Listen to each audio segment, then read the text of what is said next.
Coming to you live from Obama, a city located in Fukui Prefecture, Japan. As of 1st August 2018, the city had an estimated population of 29,435 in 12,057 households and a population density of 240 persons per square kilometer. The total area of the city was 233.9 square kilometers. We are here today with ESL Open Cup I just realized I don't have my webcam on, so I'm pointing for no one. Asia Division. I am, of course, number 238. I am, of course, Yosiaku of Nizaku, and with me today is El Crocodillo Patinador que te verá luego. Boy, like _VIP. How we doing, like? Boy, what? And welcome back, everyone. Welcome back. It is great to be back here. We had a nice cheeky ladder session just before the stream, but now we're here, now we're back, and we are jumping into some ESL Open Cup Asia action. Indeed, we are. We're just kind of like a ladder, if you think about it. Kind of. Yeah. It's a bracket. Exactly. And what is a bracket if not a ladder, a horizontal ladder? In the top left-hand corner of the map, we're kicking it off with a PVZ. In the top left-hand corner of the map, starting all the way in the top left, we have a red Zerg player coming out from the land of Taiwan. He's, of course, going to be representing Offside Gaming. No plus game this time, just regular Offside. He is Rex. And spawning in the top right-hand corner, we have the Croatian Protoss player, the Blue Protoss, representing the Platinum Heroes. It is Goblin.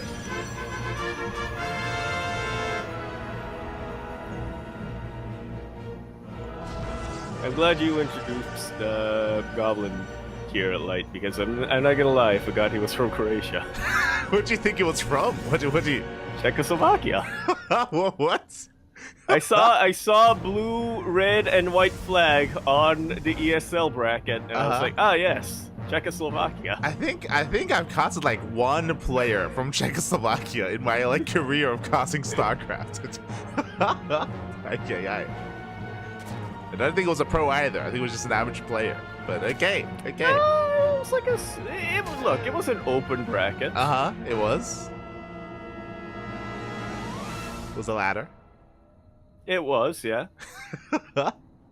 Well, we are selling it. Exclamation mark B in the chat, everyone. If you guys want to have a look at the bracket yourselves, the bracket is live, and we have quite a number of players coming up ahead of us here. Of course, featuring some of the NA Team House boys, as Trigger, Future Australia, and Clam are all living in an Airbnb together in Korea, and all four of them are in the bracket. Indeed, they are. The winner of, or the one who gets furthest tonight, is going to be the one who has the webcam for the rest of the week. Yeah, and the one that loses has to wash all the dishes. Yeah. Let's go. All of them? All of them, yeah. Even the ones that aren't dirty. Oh. Yeah. There you go. But thankfully, there aren't that many dishes because, I mean, let's be real, they're just ordering it. Exactly. And when they're not, it's cup ramen. Exactly. When you think they're cooking, Papi? Aye. They're Papi, they're DJs. They don't know how to cook. Oh, God. But you would think that Trigger would have brought in some of that homegrown garlic with him. Yeah, you think. True. Did go up on a farm. True. I'm sure Trigger's taking care of his boys. Yeah. But now we're going to be settling in, and I'm really excited to feature Goblin just because Goblin has been popping off as of late. I don't know if you remember, I can't recall if you were casting alongside me, but we did cover Goblin recently in WTL against Raynor, and Goblin did almost. Oh yeah, you're with me. Yeah, you know what I'm talking about. You know. I don't know what you're talking about. Like the hour-long game that we had on Cruiser Court. Oh no. We had an hour-long game? I feel like I've scrubbed that from my memory. I've just that does not compute. That doesn't make logical sense to me. I would have not been alive at the time. True. You were dead.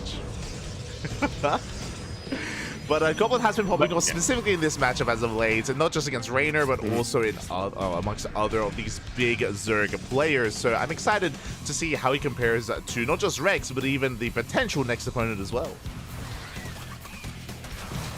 Yeah, he kind of has a really good bracket set up for him, potentially, as he is going to be facing a lot of Zerg players in the lead up to at least the semifinals. That's a lot of queens making their way across the map, and Rex ain't stopping. Yeah, the Queen Walk was an interesting one. Lings do hit the third base. Roach one just now thrown down. We are joining up. I don't know if that was a mistake or not, but yeah, he's not going to be committing here, but Goblin is overreacting. We have a line of cannons, a line of shield batteries on the way. Goblin is ready, getting ready for an attack that is not coming. Yeah, that was a really good fake out coming out here from Rex with those initial couple of queens, but now that Goblin does have 3 oracles on the map, he is still being active with them. I think the jig is up. I think he's going to be able to recognize, wait a minute, I don't have to turtle up too hard. I can just macro out and play a normal game. Oh yeah. We shall see as the oracles, they do hit the 4th base. They're going to be able to force a cancel here, likewise dipping their way in between the bases. Also, I see in the chat people talking about Slovenia. I remember though, I remember it was in Home Story Cup. In Home Story Cup, I was casting a player from Czechia, and a bunch of like IRL friends were popping up, and they were all saying he was from Czechia. I remember they were saying that specifically. So I was like, oh yeah, okay. Czechland. Yeah. So I do recall. Right. Oh yeah, Czechoslovakia doesn't exist anymore. Doesn't. Still call themselves. In our hearts. In our hearts. In our hearts. True.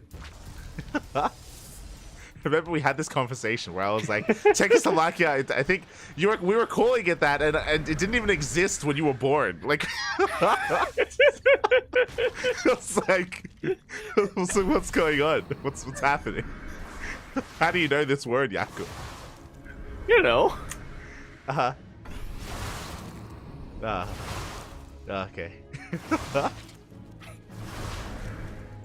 And a natural prey of interior decorators. There you go, exactly. As there we do see, Goblin is taking up once again and rushing into Skyto's second Stargates on the way. Fleet Beacon as well, +1 air attack. Goblin doing what he does best. This is how he brought Raynor to his knees, and can a Goblin do it again here against Rex as we are taking, but it takes some time to get into this.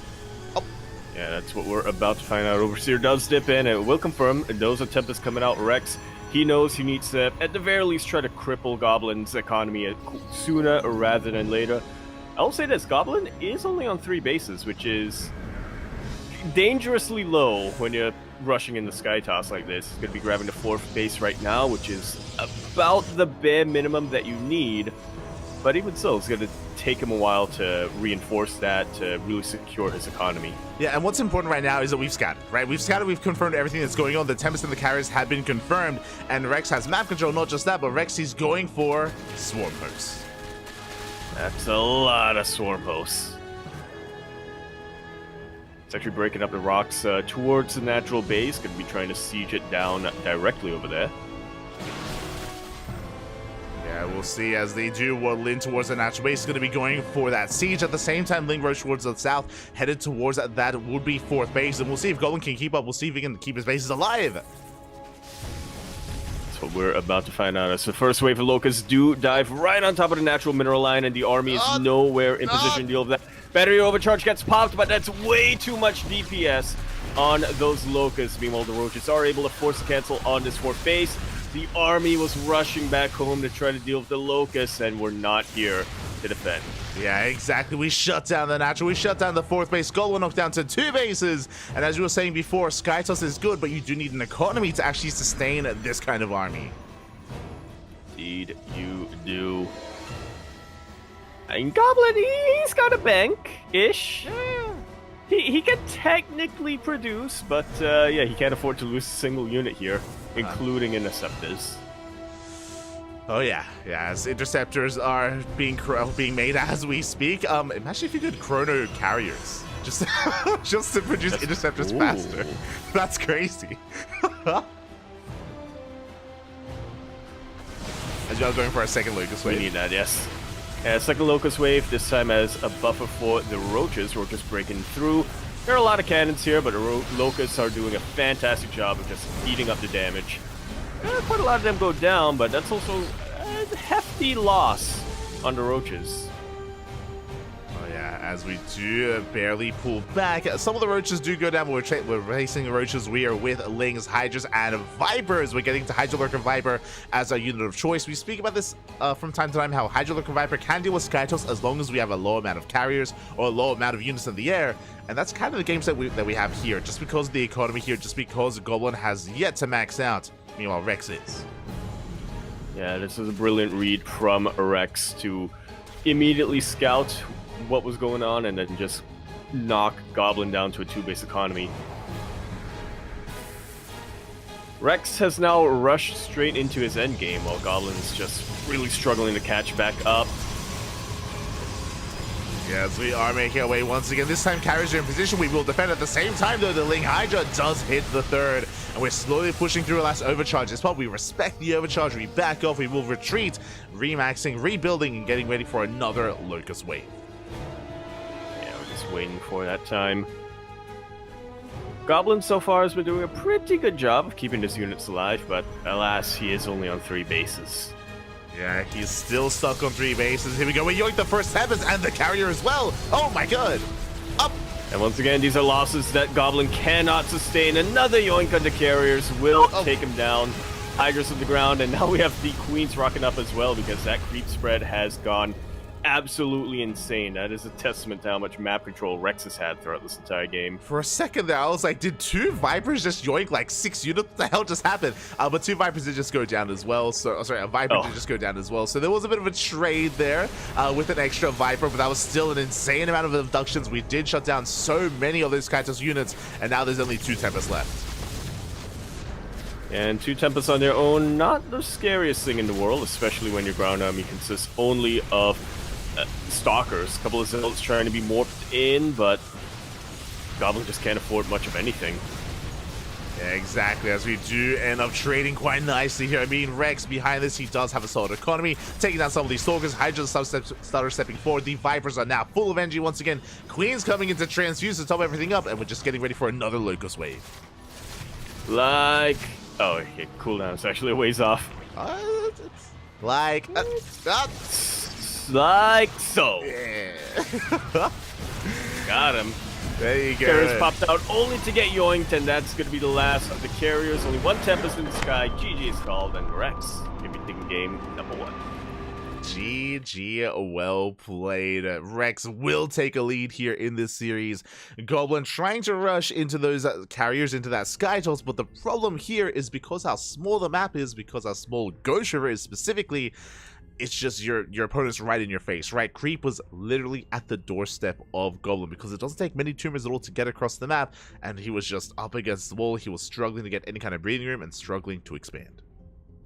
Yeah, it definitely felt like a little bit of a gamble here from Goblin. I mean, this is what he likes to do in PvZ. He does like to rush into Skytoss, but like you were saying, there's a reason why this is so successful on other maps like Alcyone and maps like Golden Aura, which are huge and massive, and it takes a while for your opponent to get into your face. And in this case, when you tried to do that on Ghost River, he was just shut down. He was knocked down to a 2-base economy right from the start, and then was only ever able to get back up to a 3-base economy, which is not enough to sustain a Skytoss army. Fun fact. That's just math.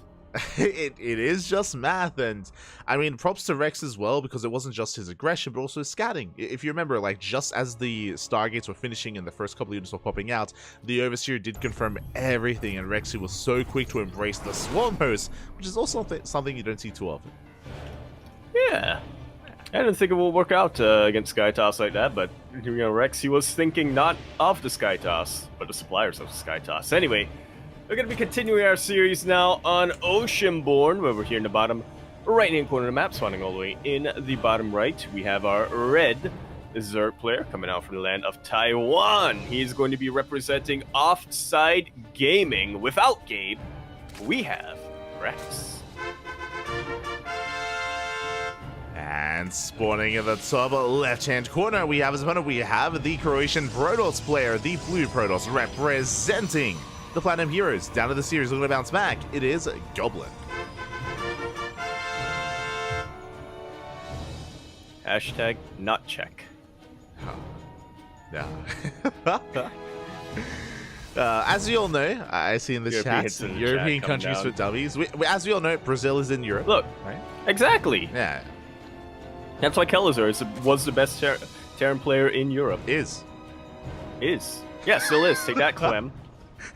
Now that he's run off to Korea. I mean, he's run off to Korea, and he's Coward. also been adopted by the NA boys as well, right? Like, True. the claim that Clem is Texan is becoming stronger and stronger by the day.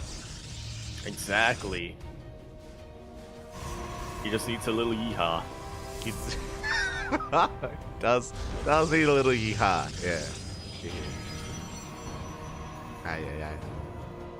I am curious though, what kind of influence Clem is getting, like staying and living with Future, Trigger, and Estrella, like specifically Future and Estrella, who are not standard players at all, and are very chaotic and they're animals.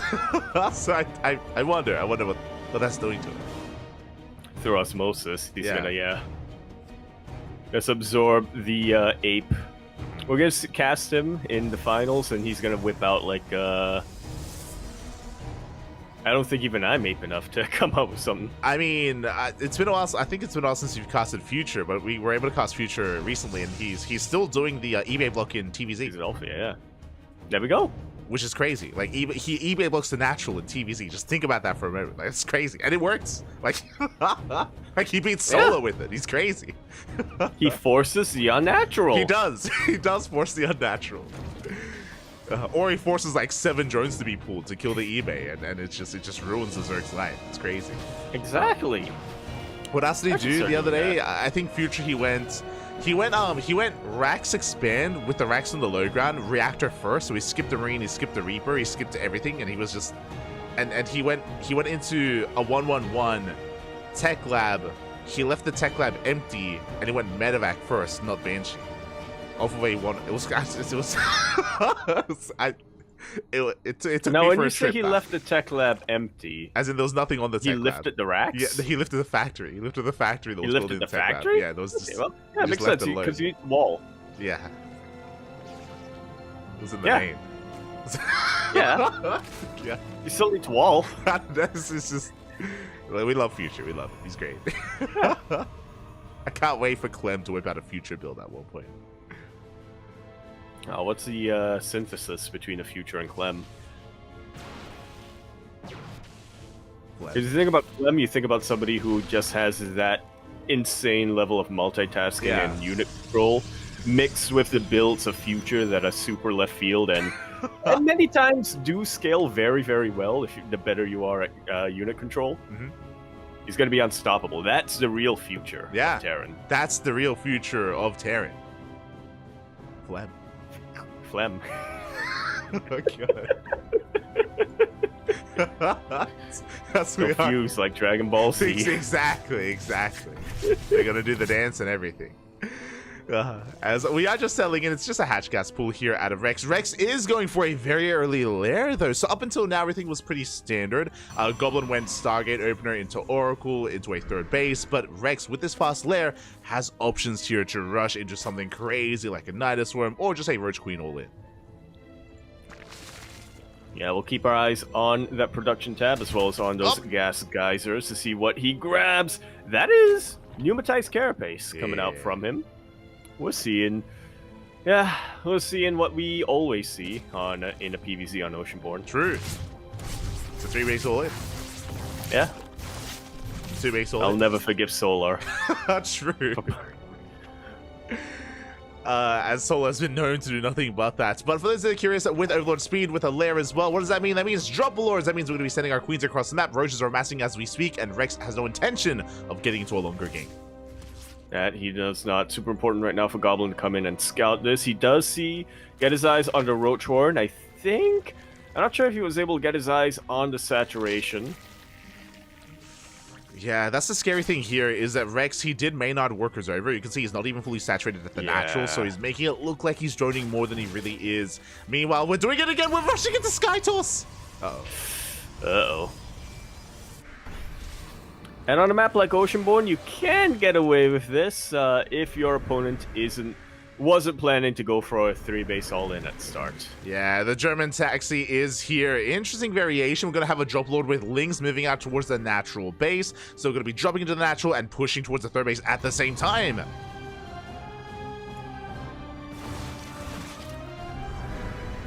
Slowly but surely. We do have a lot of cannons being set up outside of third base, but they are still in production. They are not out yet. Shield battery overcharge does get popped, and it will keep these oracles alive, but are the oracles really what you need in this scenario? Drop Lord spraying some creep. The Lings in the natural base going to be wreaking havoc, forcing a couple of warpins back home. Yeah, we got 7 probe kills already, a good drop, well worth it for Rex. Meanwhile, the Queens have arrived. Ravagers are morphed in. That is so many Ravagers as well. So far we have held, but the overcharge is now on cooldown. Very terrifying moment right now. I believe that's an Artosis pylon. No! Okay, Oh, not quite. Yeah, we have a backup pylon behind it. Thankfully, so everything stays powered. Force fields are good. We catch out a Queen, and Goblin for now is holding on. Yeah, waiting until after the Ravagers threw on their vials before getting the force fields is a brilliant move from Goblin.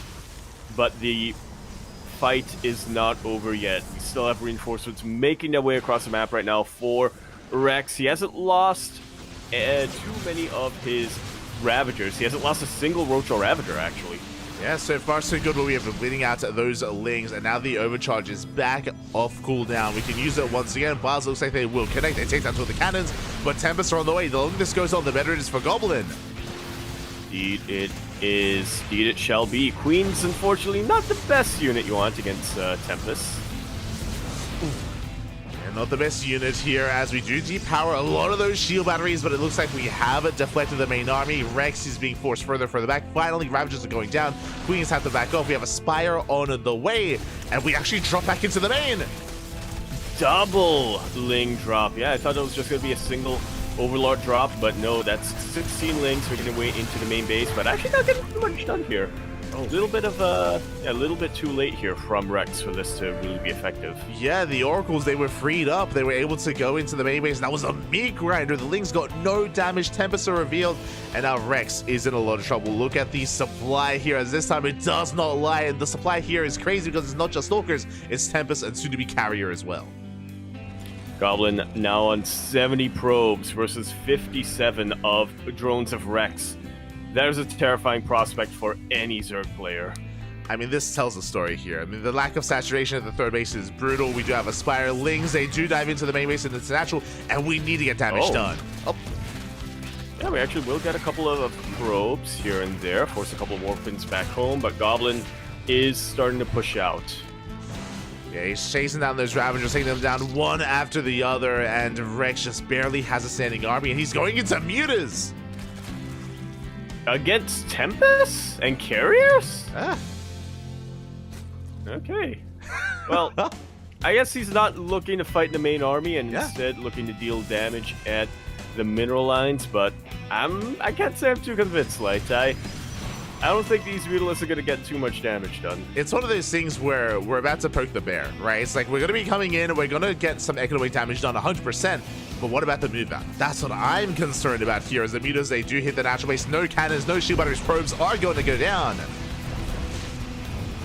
Yeah, 10 of them, and Goblin has been knocked down to an even worker count, but that army supply still tells a full story. Actually, could be going back home here as Goblin. Yeah, Goblin, he doesn't counterattack, he recalls back home, and that means we have an opportunity. We depower the Stargates.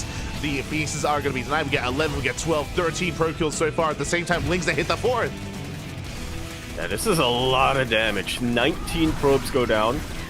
So even though Rex was behind earlier, and I would say he's still behind a little bit economically, just because he's on an even base count, he's kind of clawing his way back into this. Now, he does have to start switching up his army composition. He does need to start preparing for an army that can deal with the Sky Toss, but he's in a position where that's not out of the question compared to earlier. As he does rotate Goblin out of position, by the way, we do take control of the 4th base, and we might be able to even get a kill. Oh, never mind. Okay, not quite, yeah. That main army is still terrifying right now from Goblin. Rex is well aware of that. The main strength of his army composition right now is its mobility, is its ability to kind of skirmish here and there, pull back, and then rotate to another base when at the first sign of trouble. He will not survive a sustained fight. Yeah, as muted as they do pipe past the main army, we have Lings threatening the fourth base. This time Goblin is ready at the fourth, but less so with the natural as we do barely depower everything. We delay +1 air attack. Once again, not too bad. Yeah. Pretty good moves here and there from Rex. He's doing whatever he can to drag Goblin back it down to his own level. But I'm still very worried for him, like, he's still making nothing but mute us. And I'm not convinced they can stand up to the main army. Yeah, like, now we have a decent economy. We're on 4-base saturation. 4-base saturation, 74 workers is not bad for Rex, but as you mentioned, the army quality here is purely Muta. It's Ling Muta for the side of Rex, and if Goblin ever builds up a good Archon count, specifically Archons and Storm, then he can move out across the map and end the game. Speaking of Archons, they're coming. 3 of them already in production. I feel like I'm waiting for the point where Goblin where it stops raining and Goblin sees clearly and he thinks, wait a minute, I can push into you. With the clouds parts, or I guess the muted cloud parts, and then Goblin recognizes, I can just move, Bobby. We can just send it. We'll see if we can get to that point though. So far, we're keeping up with the mutas. We're maintaining our economy, getting up to 4 bases. As you mentioned, Goblin is more concerned about maxing out. It seems like, especially because he is going to be working towards Phoenixes as well. Yeah, that she shall. Wait, am I blind light? Did the Goblin cancel Aeon Crystals and restart it? I think it did. Huh. Oh, yeah, well, I guess he had to get the. I guess he wanted to prioritize the Temple Archives. Yeah, the first time the pylons were killed, so everything got depowered. So both Stargates and the Fleeping got depowered. So it's also possible that it took a little bit longer to repower everything. Is also possible as well. But the mutas, they do head in, and oh my god, we cannot fight this head on. We do bleed out a good chunk of mutas. Massive chunk of them, yeah. Rex will, where he cannot fight that. He's bringing in a couple of Corruptors, which on the one hand, I kind of like that these mutas have an escort, but on the other hand, it also feels like, a couple of volleys from these Archons will wipe out the entire main army of Rex. Yeah, it's one of those things where we still are lacking a ground army. Infestation is now on the way. That's going to be for Hive Tech. That should be for Ultras and Vipers as well. And I mean, Spellcasters in general. We'll see if we can get there. For the time being, the Tempest are going to be bullying back this Skysdirk army, and we do get a lot of free shots up. Yeah, a couple of units get taken out here and there. We're just trading 1 for 1 pretty much. Main fight is still... We're still waiting for that main fight to happen. We are waiting. We'll see if it even does happen as Goblin. It looks like he has confidence. He's moving out. As he moves out, Rexy counterattacks immediately. Just like so. Muta's going to be taking out just about everything on the ground. Battery overcharge force to be popped. Corrupt is trying to zone away the rest of the Sky Army. Link's trying to hit that 4th base, but they don't get too much of anything done.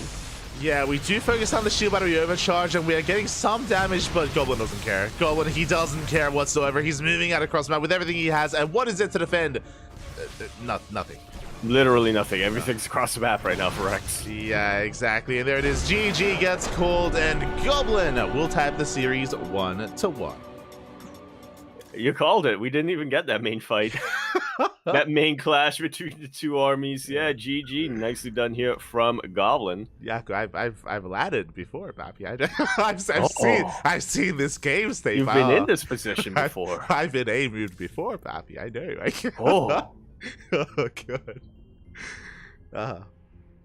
But GG, well played. And yeah, Goblin, he just had to wait for those Archons to morph in. And once he had them, there was no answer, right? Like, there were no Lurkers, there was no Roach Ravager, there were no Ultras either. We were very heavily reliant on keeping Goblin pinned back at home from the Muta harass.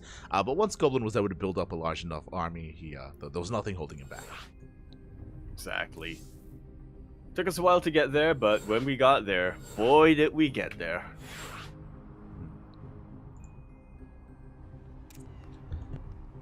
Exactly, as now we're getting into the ace match. We're getting into game number 3. It all ends here. It all ends on Site Delta. Here we go. Very normal maps that we've had so far. Well, debatable how normal Ghost River is, but... I think Ghost River is a pretty normal map. It's just that You know, we have players who go out of their way to try to make it as abnormal as possible. Mhm. No names. No names. we know who you're talking about. It's fine. It's fine. SMHing my hedge. Trap. Anyway, here we are on side Delta. We're on the bottom right-hand corner of the map, spawning all the way in the bottom right. We have our red Zerg player coming down from the land of Taiwan. He is, of course, going to be representing Offside Gaming minus Gabe. He is Rex. And spawning in the top left-hand corner, we have his opponents. We have the Croatian Protoss player, the Blue Protoss, representing the Platinum Heroes, tying up the series 1-1. It is Goblin.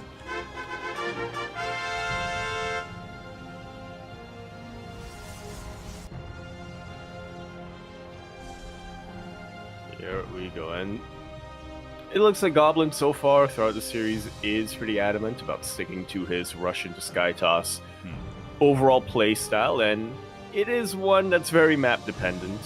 And when I say map dependent, I don't mean in the sense that Goblin only does it if the map is good for it. No. I mean, Goblin will do it every single map. It's just that some maps are good for it, some maps are not. Yeah. Side Delta is kind of hard to pin down whether it's good or bad. Yeah, I mean, shout out to Goblin winding it back a little bit here when it comes to Game 2 on Oceanborn. I mean, Rex did commit to an all-in, and it was not an easy defense there for Goblin, so very impressive that he was able to hold on, that he was able to minimize losses, survive, and then snowball out of control with the Sky Toss.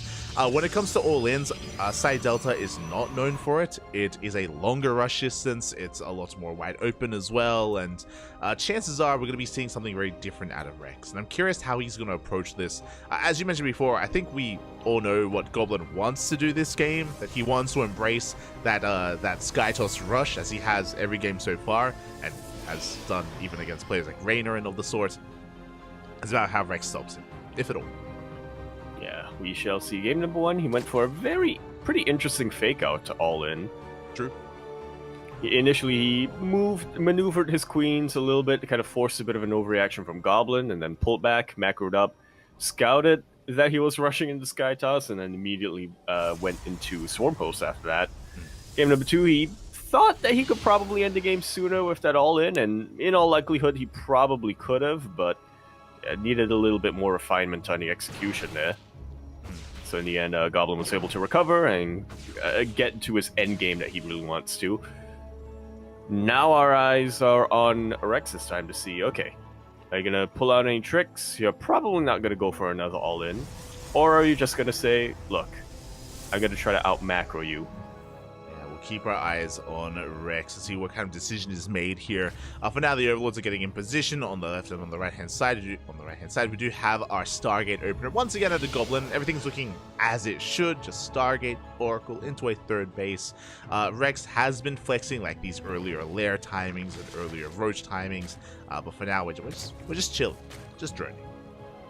Yeah. Saturating our bases, getting ready. Preparing. Hopefully not smooching. Yeah. Well, who is more likely to smooch, a Protoss player or a Zerg player? I feel like Zerg. In this game state? What do you mean? Oh, After I mean game in 2? general, I feel, okay. After game 2, yeah. But also in general, I feel like Protoss have kind of become one with. They've let the smooch pass through them in a way. I'll be honest. I've seen a lot more. Smooch is the game killer. I've seen a lot more Protoss players out there with smiles on their faces than I have with Zerg. Yeah. I've seen a lot more smudging from the Zerg side of things. Oh no. Oh. Then you have Hero. Never smudge, always smile. Never smooch. Beautiful. So I love it. He is the Skywalker, yes. No, wait, no, that could apply to. Never mind. That does work. I just realized. It's not good. But for now, we do have another fast lair. It is going to be a very fast layer here out of Rex. I'm curious what we're going to be embracing. Now, with a fast layer like this, without any further tech, we could try to take extra gases. I'm curious here, as Lings do threaten the third base. They didn't quite commit. More Lings are on the way, though. Yeah, we're seeing the classic maneuver of trying to take out the third. Never mind, that's a Nidus Worm popping out. Yeah, I was trying to figure it out. I was like, yo, what's the layer going to be for? There's no second gases, no extra tech. It's going to be for a Link Queen Nidus all-in. Well then, this is the complete opposite of, I think, what we were expecting. On-site Delta after the all-in on Oceanborn kind of failed, but yeah, Rex going to be doubling down a little bit, going for a bit of a different style of all-in. No roaches this time. Yeah, Lings are trying to distract Goblin here at the natural base. Stalker's going to be going down at the same time. Nidus Worm actually outside of the third. Okay. Rex wanting to fight here, and now Queens are going to be coming in mostly for anti-air. While the Lings, I'm so curious as to where they pop out. Here we go. A couple of reinforcements coming up from the Nidus. The main Ling army still hammering away at that third. We actually have a Nidus being set up in the main.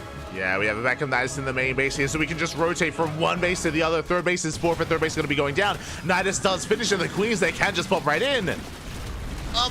Just like so. We have another Nidus being set up here. Just in case the first one goes down, we already have a couple of transfuses being thrown down, and GG is called. Rex doubling, tripling, quadrupling down on the all-in. Will take game number 2 and the series 2-1.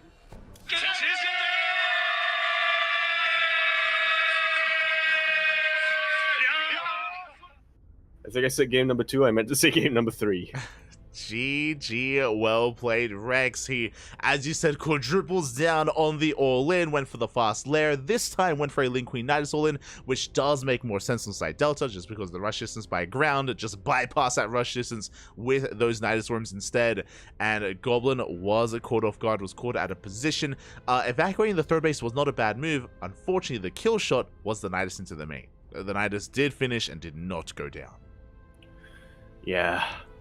Can't say, can't fault Goblin too hard for that. It was a very chaotic fight, both outside the third base as well as outside the natural base. Rex was doing such a good job of just stretching his attention to the absolute thinnest it could possibly be, and then just sneaking out that Nidus right outside the edge of that one Stalker's vision. Yeah, exactly. Brilliant play here from Rex. Yeah, really patient stuff there, right? I feel like a player that was maybe a little bit more inexperienced would maybe just try to Nidus into the main base immediately, right? Just go for the kill and go for the Nidus into the main. And if that gets shut down, then very quickly things go from bad to worse from the side of the Zerg player. So yeah, it was a bit of a slower, more methodical approach. First distracting and committing at the third base, focusing everyone's attention there while we snuck into the main. I'm looking at it on replay right now. That was just looking at the minimap and seeing how that was really the one blind spot in Goblin's main base. Yeah, exactly. Great stuff, and yeah, it really does feel like, at least after game number 1, I think Rex kind of did his.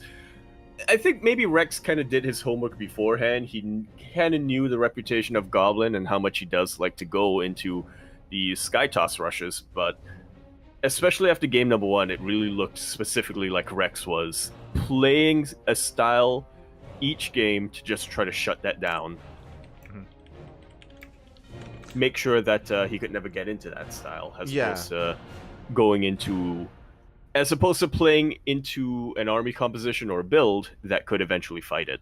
Yeah, it's one of those things where Rex, he does study a lot of the WTL VODs. I know that just because his main focus is World Team League and WTL for Offside Esports, and this is something that Goblin has been playing quite frequently. It is his style, it is what he prefers in this matchup, so Rex is fully familiar with it, and it does feel like every single game where he did kind of tailor his style and tailor his build to shut Goblin down before he could really get things going. Even in the game where it failed, it was still kind of like the same end goal there, just to go for the mid game and go for the kill earlier on. Or even just fake out in game 1. Yeah. And so with that, Goblin unfortunately going to be eliminated from today's bracket. Rex going to be advancing to face Dark, and that's not the only update we have. That is not exclamation mark B in the chat. If you guys want to have a look at the bracket yourselves, the bracket is stacked and we have a lot of results coming in. Indeed, we do. We just got confirmation. Creator apparently took out Triggers 2-1. So, yeah, we'll be waiting in that quarterfinal match to face either Rex or Dark, and have a confirmed PVZ going on there. But a very surprising result coming out here: Firefly taking out Oliveira 2-0. Oh my god, okay, fire. Calm down, Poppy. Again, Oliveira, he is on fire as of late. He is one of the best Terran players in the world, but likewise, Firefly, I mean, he's always on fire. It's in the name, Poppy. He's popping off. Yeah, I can't believe my eyes. I can't believe my eyes. Oh my god. So Firefly with a big 2-0 does cause a massive upset here in the round of 16. Scrolling down, we do have Su and Byun, currently mid-series. Winner goes up against Firefly in the quarterfinals. Any other big updates? Gumiho and Trap mid-series. Future has been eliminated from the tournament, but he did take a map off of Trap, so that did go to the ace match. Thankfully, well, it was a back and forth. Yeah, pretty good stuff coming out here. It looks like Estrella did take out Lancer 2-0, so it's going to be waiting for the winner of Gumiho versus Trap on the other side of that match. Classic already taking out Nightmare 2-0. That was quick, even for PvP standards. That was a fast PvP. So Classic, he's not holding back at all. He will take the win here, and he is waiting for the winner of Clem, Ryung, and Honmono. The TVT galore is currently going on there in the lower half of the bracket, and that may take a little bit longer to really get going. Yeah. Classics. TVT, man. He's gonna be waiting a while. He's gonna. Yeah. He has enough time to take a nap. He does. He does. So yeah, best of luck to all of our players as the matches are ongoing. Again, our next series is going to be Dark versus Rex. That's going to be where we're going to be focusing our attention, and we'll follow that into Creator. We'll follow that into the upper semifinals, and depending on how slow some of the lower matches are, we might be able to catch the lower semifinals as well once we wrap up the upper half of the bracket. And we need to Funara admin tonight, Funara seeding tonight for sticking all of the Terran players at the bottom. At the bottom half of the bracket, and sticking everyone else in the top half. True. Yeah, we're gonna get our first finalist, and the bottom half of the bracket is still gonna be in the round of 16. It's possible. It's possible. True. But for now, it looks like we are going to be jumping on in. We have our lobby set. Vetoes are done, and we're jumping into Dark versus Rex. Here we go. Cheeky little CVZ. We're going to begin. Yeah, we have seen these two face off quite often in the ESL Open Cups, and we have seen Rex pop off from time to time. We'll see if he can pop off here and now, though, because the pressure is on. He's up against his idol party. He's up against Dark. Wait, what? I don't know. But that's Rogue in his avatar. That's true. That is Rogue. Oh, no. The betrayal. Can't believe you've done this. But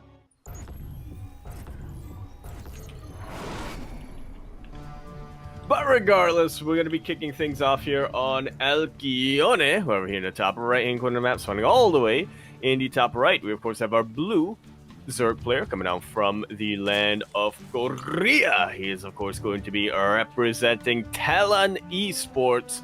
We have Dark.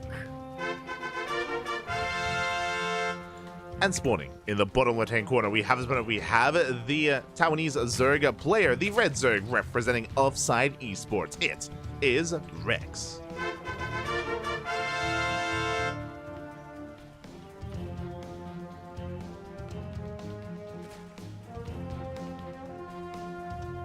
Tyrannosaurus himself. Yeah. He goes. Whatever. Have you seen Jurassic Park? You have seen Jurassic Park. Yeah. That's not what they sound like in Jurassic Park. I've seen Jurassic Park 2. Oh, let's go. Jurassic World. I've seen Jurassic World 2. Oh, no. I've seen Jurassic World 3. Oh, no. And I wish I didn't. God damn it, yeah. God damn. You don't have to watch these movies. It's fine. It's okay. But they're dinosaurs. They are But if I don't dinosaurs. watch them, how am I gonna understand the plot of Jurassic World Evolution 2? True. I just realized, why are How am I they... gonna... Huh? Hmm? You think... Why am I not gonna... Go. How am I gonna understand the plot of Zoo Tycoon Dinosaur Digs expansion? There is no plot to that game. Well, yeah, because they expect you to watch the movie. God damn it. I was about to say, I'm a little bit surprised that there aren't more dinosaur movies out there, right? Like, dinosaurs are not trademarked. Like, and they're quite there's Ice popular Age. as an entity. Ice Age does not count. That's not a There's The dinosaur. Land Before Time. That's not a dinosaur movie. Yaku, Yeah, The Land Before it's been Time. 20. The Land Before Time came out before you were born, Yaku. What are you talking about? What are you saying right now? Like, what about that animated dinosaurs movie that came out like 5 Yeah. years before Yaku was incepted? True. Exactly. Yeah. There's the Good Dinosaur. What are you saying right now? What is the good? Is that like the Good Doctor? It should be, but it's not. Okay. It's a Disney movie. Okay. There's Uh huh. there's There's nothing. Primeval. Primeval. I don't think that's what it's called. The movie's called What are you talking? Are you talking about Evolution? Evolution. There we go. Are you talking about Evolution? I might be. Which is the one where they like a portal opens up and dinosaurs come to the modern world. Oh, no, I don't know what that. I don't know what the hell that is. What is that? That was that one movie that came out a while ago. Okay. It's like a time portal opens up somewhere, and yeah, the dinosaurs they just run down the city. Ah. Okay. There you go. It's like Oblivion, but with dinosaurs and set in our real world. Okay. You mean Oblivion the movie with Tom Cruise or Oblivion the game? No, Oblivion the game. Okay. The Elder Scrolls Oblivion. Okay. Where, you know, you have the portals and the demons pop out. Yeah. We're going That was the movie, except instead of you, we are going Lin Bane. A lot of Lings and a lot of Banes coming out here from Rex. Dark was very active with his own Ling, so he scouted this very early on. Thankfully, he was getting a safety Bane Ling of his own. Ooh, that was not the best trade either. 2 for 1 there, so much better trade for Dark. Does maintain 2 of those Banelings, can zone away the Lings of Rex, and Dark is holding. We have our Queens, we have our Lings. Roach Warren is on the way as well. Dark is going to be taking up. Meanwhile, back at home, Rex is droning as hard as he can, but it's going to be a little bit later when it comes to that Roach Warren timing.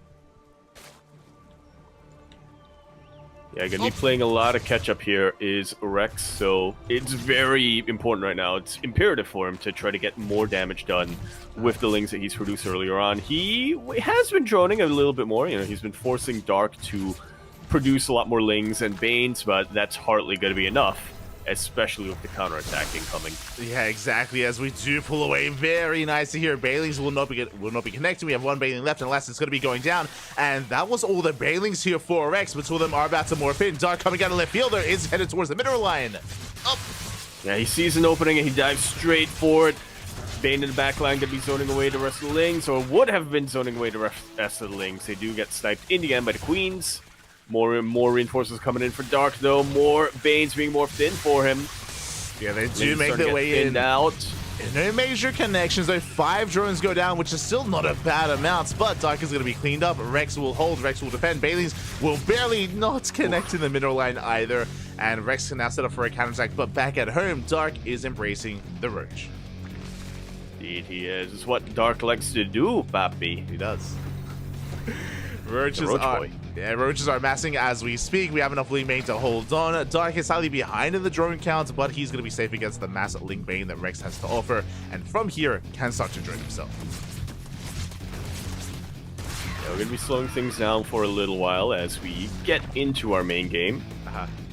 Rex thankfully was able to survive long enough to get his own Roach Warren out. So in the chat, the Power Rangers. his Power Rangers Dino Force. True! True, that's basically the next Jurassic Park. Oh my god. Exactly. No, it does Godzilla. That's not a dinosaur.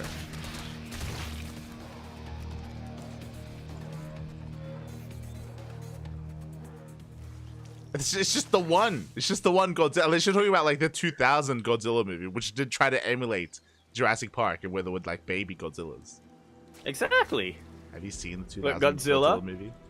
Godzilla is ancient? No, I haven't. Okay, you don't need to watch it. I saw the new one. I saw the old one. I didn't see the middle one.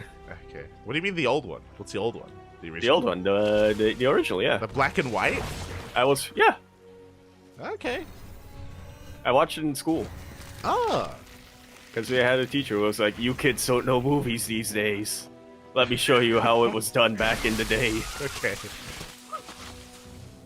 I think, funnily enough, this was like in 2013 or something like that. So when the reboot was announced but not out yet. Yeah. Anyway, Roach is starting to amass right outside of Dark's base.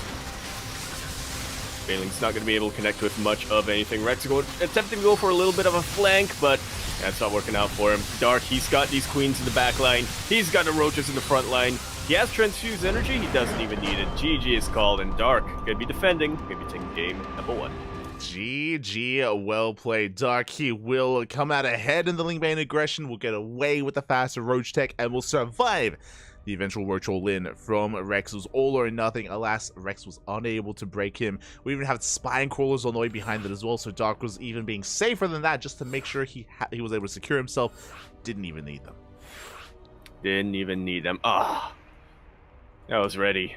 I was ready to go up against Dark, but unfortunately he was paying attention. You were not. He was paying attention, you're and he did switch me with Rex. You're not ready, yeah. You're not ready. What are you talking about? Send me in, coach. Send me in. I'll get him. I'll get him with the eBay first. With the eBay block. Yeah, eBay block, Yeah. Pull a future. I'll float the factory. Send me in, Poppy. I'm good. Oh, God. As we spawn into Ghost River over here in the top right-hand corner of the map, spawning all the way in the top right. We, of course, have our blue Zerg player coming out from the land of Korea. He, of course, is going to be representing Talon Esports. He is the granddaddy of them all himself. I don't think that's accurate. Well, he is a dad, so. Sure. We have Dark.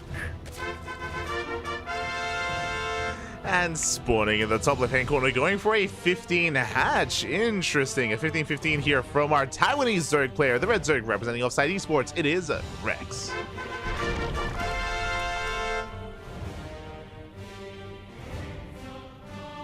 A couple of good moves that we saw from Rex earlier in game number 1.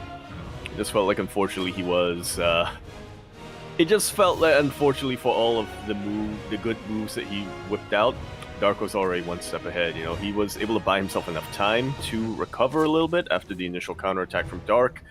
He had quite a lot of Roaches coming out for him. He was prepared when it came time for the eventual move out, but unfortunately, Dark was even more prepared. Yeah, and we'll see how things differ, especially with a differing of openers. So Dark is going for a hatch gas pool. He's going for a more standard opener.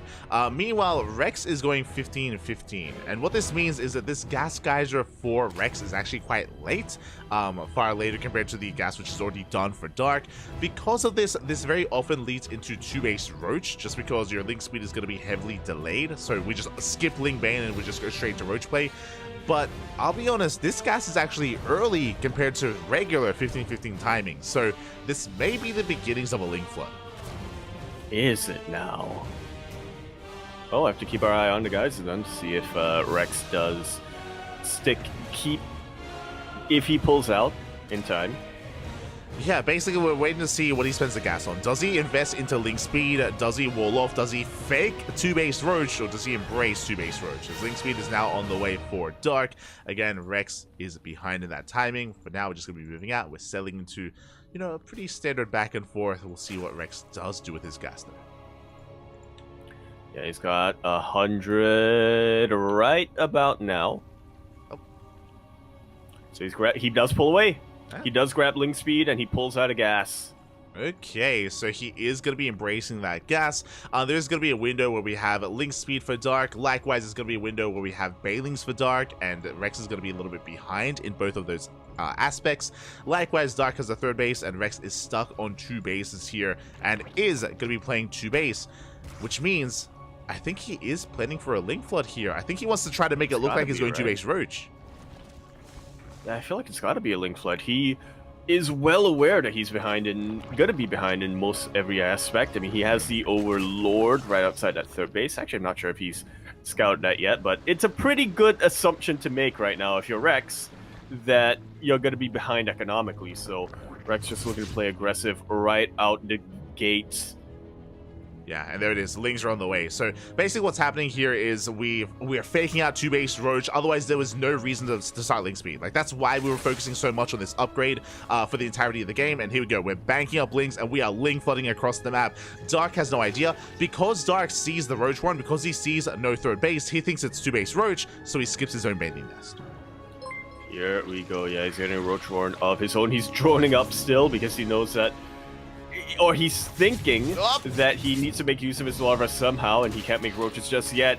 Now he will scout the Lings, and now he's gonna kick himself. And here we go, we're flooding across the map. Dark very quick to re-roll off, and it looks like he will not. The wall is looking up and running. The body block, the self-body block from his own queens ended up killing him over there. Forced to pull the boys, and he will be fighting back a little bit, but there's still plenty more where that came from here when it comes to Rex. Didn't lose Dark any drones. Supply blocked. He didn't lose any drones, huh? Yeah, he was able to defend. He preserves the queens. He does affect the army. He has supply block, that is true. But now Rex is droning. Now he's droning up. Now he's transitioning. He's trying to get out of the all-in, and Dark holds. He holds and he doesn't lose a single drone. He makes Lings of his own, and now he's going for the counterattack that Rex is not at all prepared for. Rex, buddy, you just angered the bear. Yeah, we're getting on top of the queens. We have some transfuse, but the queens are going to be going down one after the other. We're breaking through the defensive line. We have roaches on the way for Rex, but it might just be too little too late, and Dark is snowballing out of control. I can almost sense the rage emanating from Dark's Lings here. It's like he's offended that Rex tried to Link flood him. The Lings are fierce, Spaffy. Oh my god. They force the cancel on the third base. They contain Rex to 2 bases even longer. And back at home, Dark has that tech advantage, or has that overall base advantage, has the economic advantage getting to his own roaches as well. And we are setting up for a counter Ravager Ling all-in. +1 carapace is on the way. This is for a timing. Indeed, it is. Dark, he's calmed down a little bit. He's just banking up his units back home. He knows that he has that advantage. He knows that he has the tech. He knows that he has the bases. He knows that he has the production on his side. He just needs to wait for his carapace to finish up, get a couple more units, and then he can just end the game by going across the map. We're on Ghost River, by the way, so... We are on Ghost River. This is a solar build. Basically, it's just Ravager Ling all in. It's Ravager Ling off of 3 gases. We're morphing in as many Ravagers as we can, and the goal here is for the Lings to surround the Roaches, and for the Ravagers to bile everything down. It doesn't scale amazingly into a longer game, but because of the current game state here, Rex is still struggling to hold on and struggling to keep up. Yeah, it was so important for Dark Ore. I guess not that important, but it was such a huge move here from Dark to be able to force that delay on the third base. Rex has barely any production compared to what Dark is able to whip out. Exactly, and now we're coming in for the surround! Tis a full surround. All of these roaches gonna get biled immediately. That was absolutely brutal, and I cannot see any way whatsoever for Rex to hold from here. Yeah, that's the purpose of this build. GG gets cold Dark. He completely shuts Rex down and will take the series at 2-0.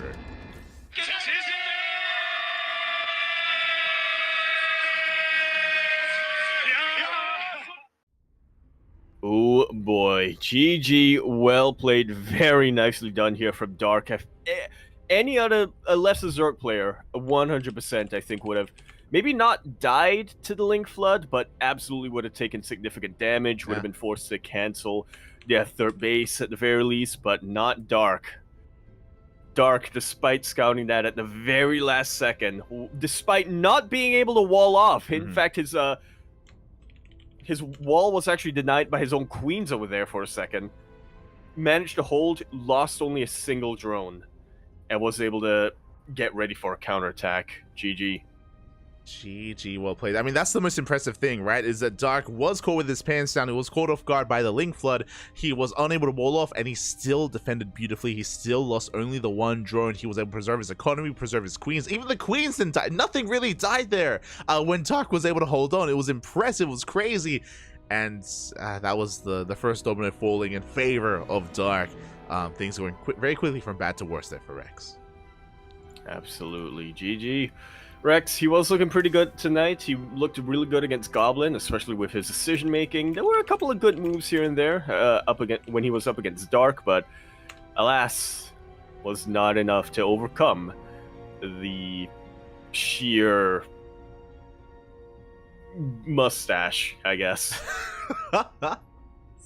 So GG, very nicely done. Dark going to be moving forward to face Creator. It's difficult to overcome the stash. You're not wrong. You're not wrong. Yeah. It's the power of the facial hair. Unironically, GG. Yeah, we're going to be setting up for that PVZ coming next. But, you know, speaking of dinosaurs, thank you very much to Steel Mold for subbing 68 months in a row. God, Bobby God, thank you so much, Steel Mode, for you subscribing. We are nearly there. One more month, and then we have the 69. And that's all that matters. That is all that matters. But thank you so much for all the support, of course. And I mean, Steel Mode, he is one of the OGs, is one of the CranKy Ducklings, and yeah, GG. Yeah.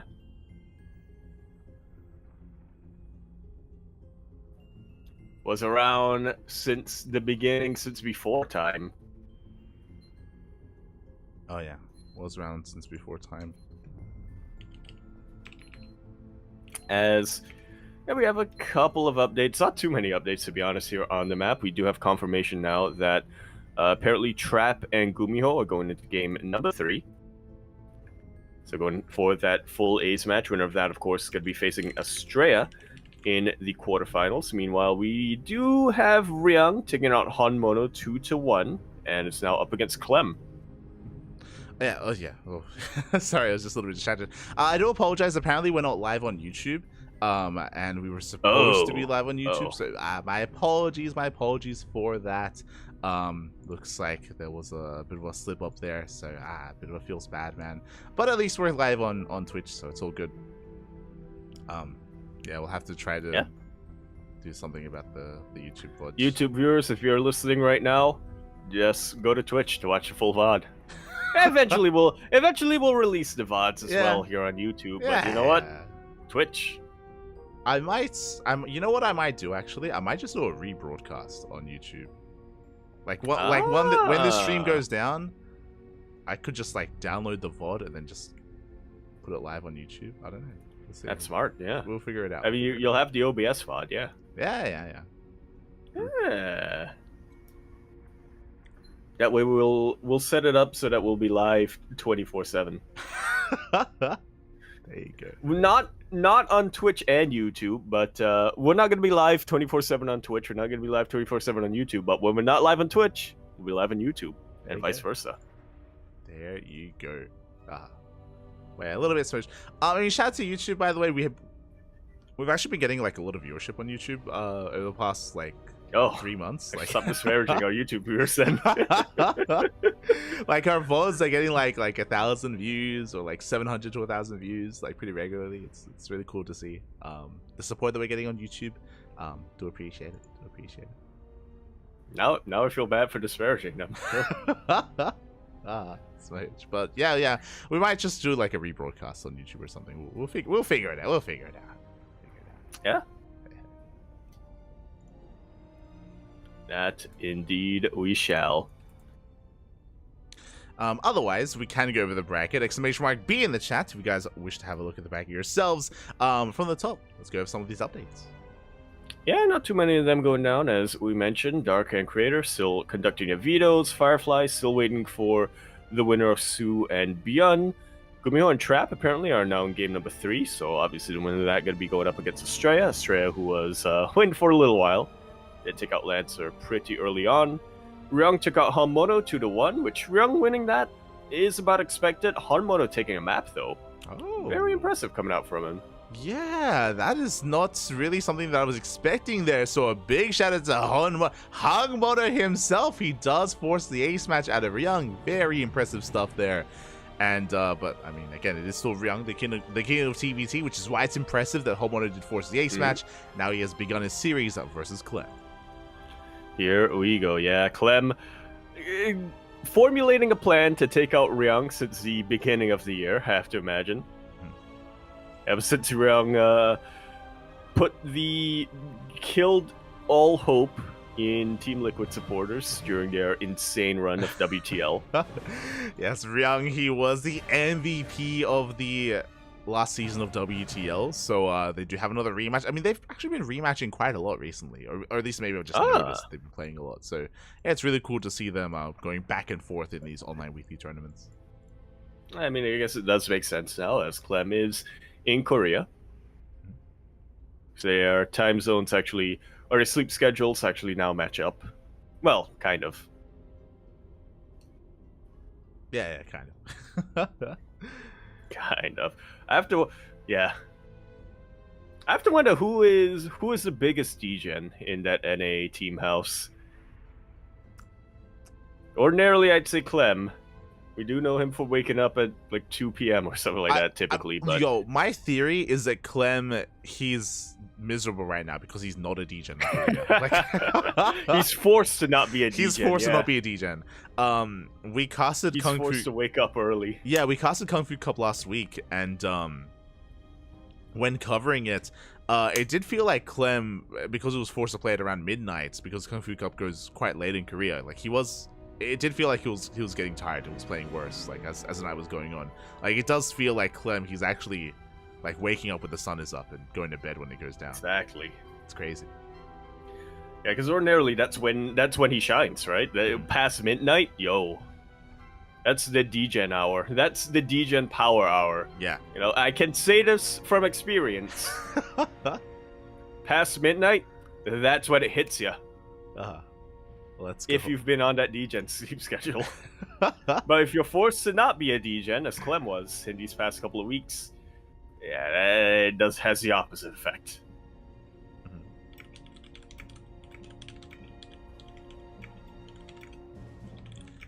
But because it looks like our players need a moment here, and because it looks like we're on a bit of a break, our players need a little bit of a break. We might go on a break ourselves. Also, to answer your question, I think the biggest degen is, I think it's Australia.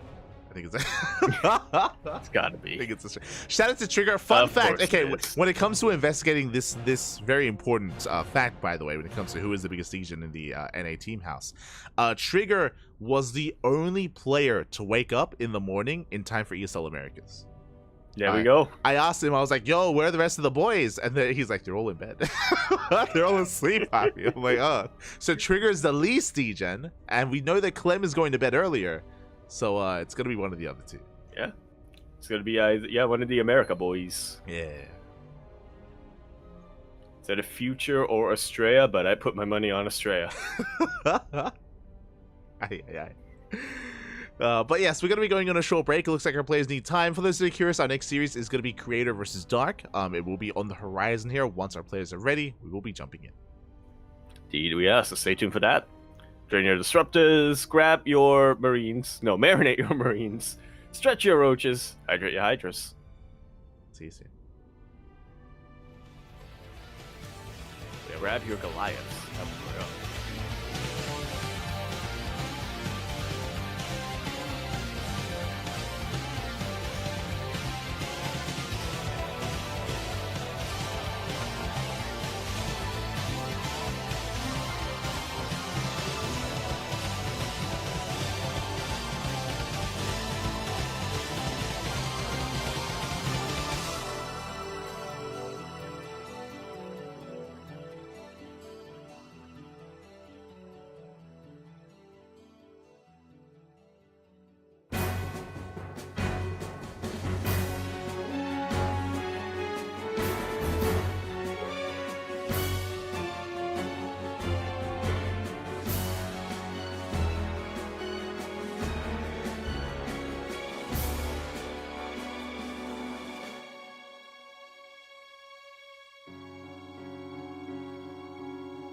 And we are back. Hope you enjoyed that break. I missed the duct tapes, but anyway, we are now back coming up, and we have our quarterfinals up in front of us. Going to be taking it back to a little bit of a PVZ, but with a very different Protoss player, and quite a bit of a different Zerg player this time. And we're kicking it off on site Delta over here in the top left corner map, spawning all the way in the top left. We of course have our blue Zerg player coming out from the land of Korea. He's of course going to be representing Talon Esports. We have the dad himself. It's Dark. And the only dad in the bracket now, I believe. There you go. And spawning in the bottom right-hand corner, we have the South Korean Protoss player, the red Protoss representing Blacklist International. It is Creator.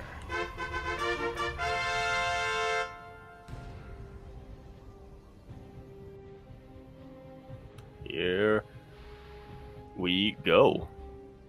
Creator, a bit of a different player compared to Goblin that we saw earlier on, but yeah, they're both quite fond of Stargates. Yeah, true. We'll see how Creator will approach Dark here. As you mentioned, he's not really one to embrace a Skytoss rush the same way that Goblin did, so we're going to be seeing something very different. But Creator is not the most aggressive player either, so we should be seeing something a lot more standard, I should say, out of Creator. Yeah, that's what I'm expecting as well. Creator, very well known for his PVZ, typically one to go for timing attacks. He's a player who actually does really like disruptor play in this matchup. Or in general, I think Creator is quite fond of disruptors, but especially in PVZ, he is one to use them in. He's been known to utilize them better than a lot of other Protoss players out there on the better end of the kind of Protoss spectrum. That's the only spectrum that really matters for Protoss players. Good with disruptors, bad with disruptors. Creator, I would say, is on it's closer to the good end. It is something that Protoss players they do use with each other here. You know, can you handle the balls? Can you not? Right, like that's how you prove. How far can you launch the balls? You know? Yeah, exactly. How much of an impact do those balls make? We'll see if a Creator doesn't embrace How many them. gets caught up in your balls? You know. Excuse me. How many units get caught? Oh, God. As we're opening up Stargate, so far standard opener at a Creator, going for Stargate opener into an Oracle. We'll see what Creator embraces from there. Meanwhile, Dark is making a couple of lings, working his way across the map, and we'll see what he can get done. He's going to get a full scout, but likewise, can he get some probes? We'll see how good the drone drilling is so far from Creator. Pretty good. Forces the Adept to come back home, but doesn't quite. There we go. 2 probes, 3 probes. Yeah, Creator, he gets and distracted, and slipping in. This is getting out of hand. This is already getting out of hand. The 2 links in the main base were distracting Creator. Meanwhile, we get 4 probe kills already, and can we get a 5th worker already? This is more than paid for itself already. Dark has control of the low ground, and it looks like he will get another probe. Just barely doesn't. 4 probes go down, which is already fantastic damage here for Dark. He will get it. 5th probe goes down, and that's the game. It's a rough start. It's a very rough start here for Creator. Is going to move out with his depths, but at the same time, Ling's up poised to go in for another counterattack. Back at home, Dark is droning up, taking a 3rd base, settling into a 3-base economy. But alas, Creator is up against the wall. There's a lot of pressure on our Protoss player to get some counter damage done. Yeah, he's got the Oracle. He's got a couple of Adepts, but we'll see how well he can really utilize them. He's actually sending his Oracle in to support his Adepts, which is not something you see every day. Adepts are starting to one-shot these drones. 4 will go down, which is not bad. Not quite sure if it's enough to make up for the 5 probe losses that he had earlier, but it's alright. It's okay, as the Oracle does get past the main army. He's going to be able to get a couple of drone kills here at the 3rd base. Likewise, goes for a drive-by as well, and it's going to be 6 worker kills. Not a bad amount of damage here out of Creator, but we're still not done. Lings will get eyes on the 3rd base, will threaten a dive, won't quite commit, and the game is going to be calming down from here.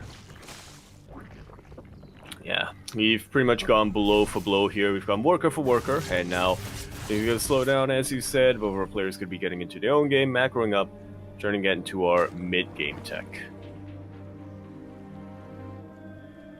headed in that direction. Meanwhile, we do have our first lair on the way. A little bit of an earlier lair timing here out of Dark. I'm curious what this is going to be for. Now, this is not early enough for something crazy and hyper aggressive. There's no Roach Warren, of course, but we could try to go for something like a Hydra Rush or a Spire instead. We get 4 more drone kills, things they get across the map. Another possibility is we could try to go for a Nidus Run, but again, it is a little bit later for Dark. Yeah, it's going to be a bit later, and it's going to be a little more costly for him, as 8 more drones go down. Both Oracles still alive here for Creator. Very clean control, very nice control he's been able to whip out here.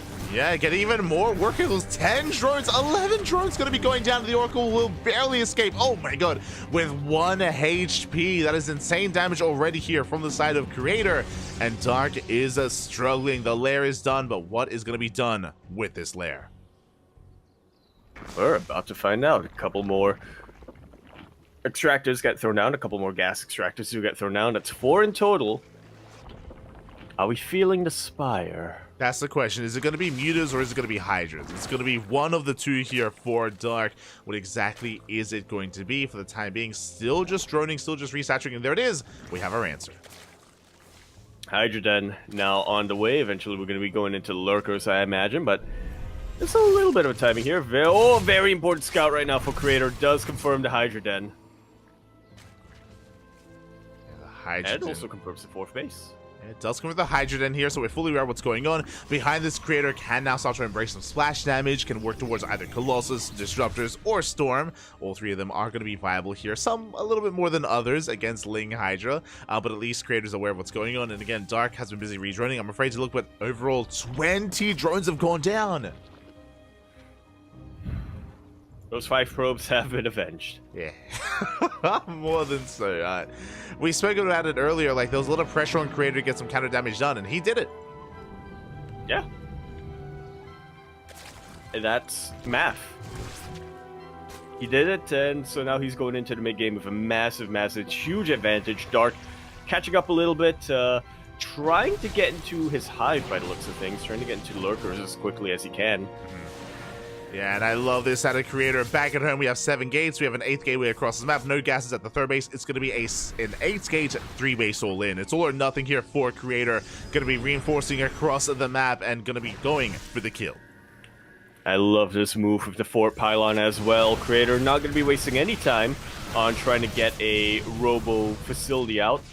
You know, that just wasn't where he was building. That just wasn't where he was teching with this build. So, yeah, he is still going to be able to reinforce. He is still going to be able to go for this massive 8-gate timing. But he doesn't have to wait back, and he doesn't have to divert from his own path too much. Yeah, exactly. Again, he's pulling a bit of a hero, essentially, with this all-in. There's no further tech, right? There's no Forge, there's no upgrades, there's no Immortal, no Colossus, nothing like that. Just purely Blink Stalkers. And we are making our way through those lanes. We're trying to get on top of the Hydras. Yeah, this is a very brutal concave for Dark, though. And Creator is kind of slipping in a little bit too far. He's playing into Dark's hands a little bit. Is going to be playing into his hands here, and I mean, so far Dark is holding. I mean, that's a good amount of Hydras. That's a solid amount of Hydras, and even though Dark is bleeding out Lings, we're still maintaining that Hydra count. Lurker Gen is now on the way. The longer this goes on, the better it is for Dark.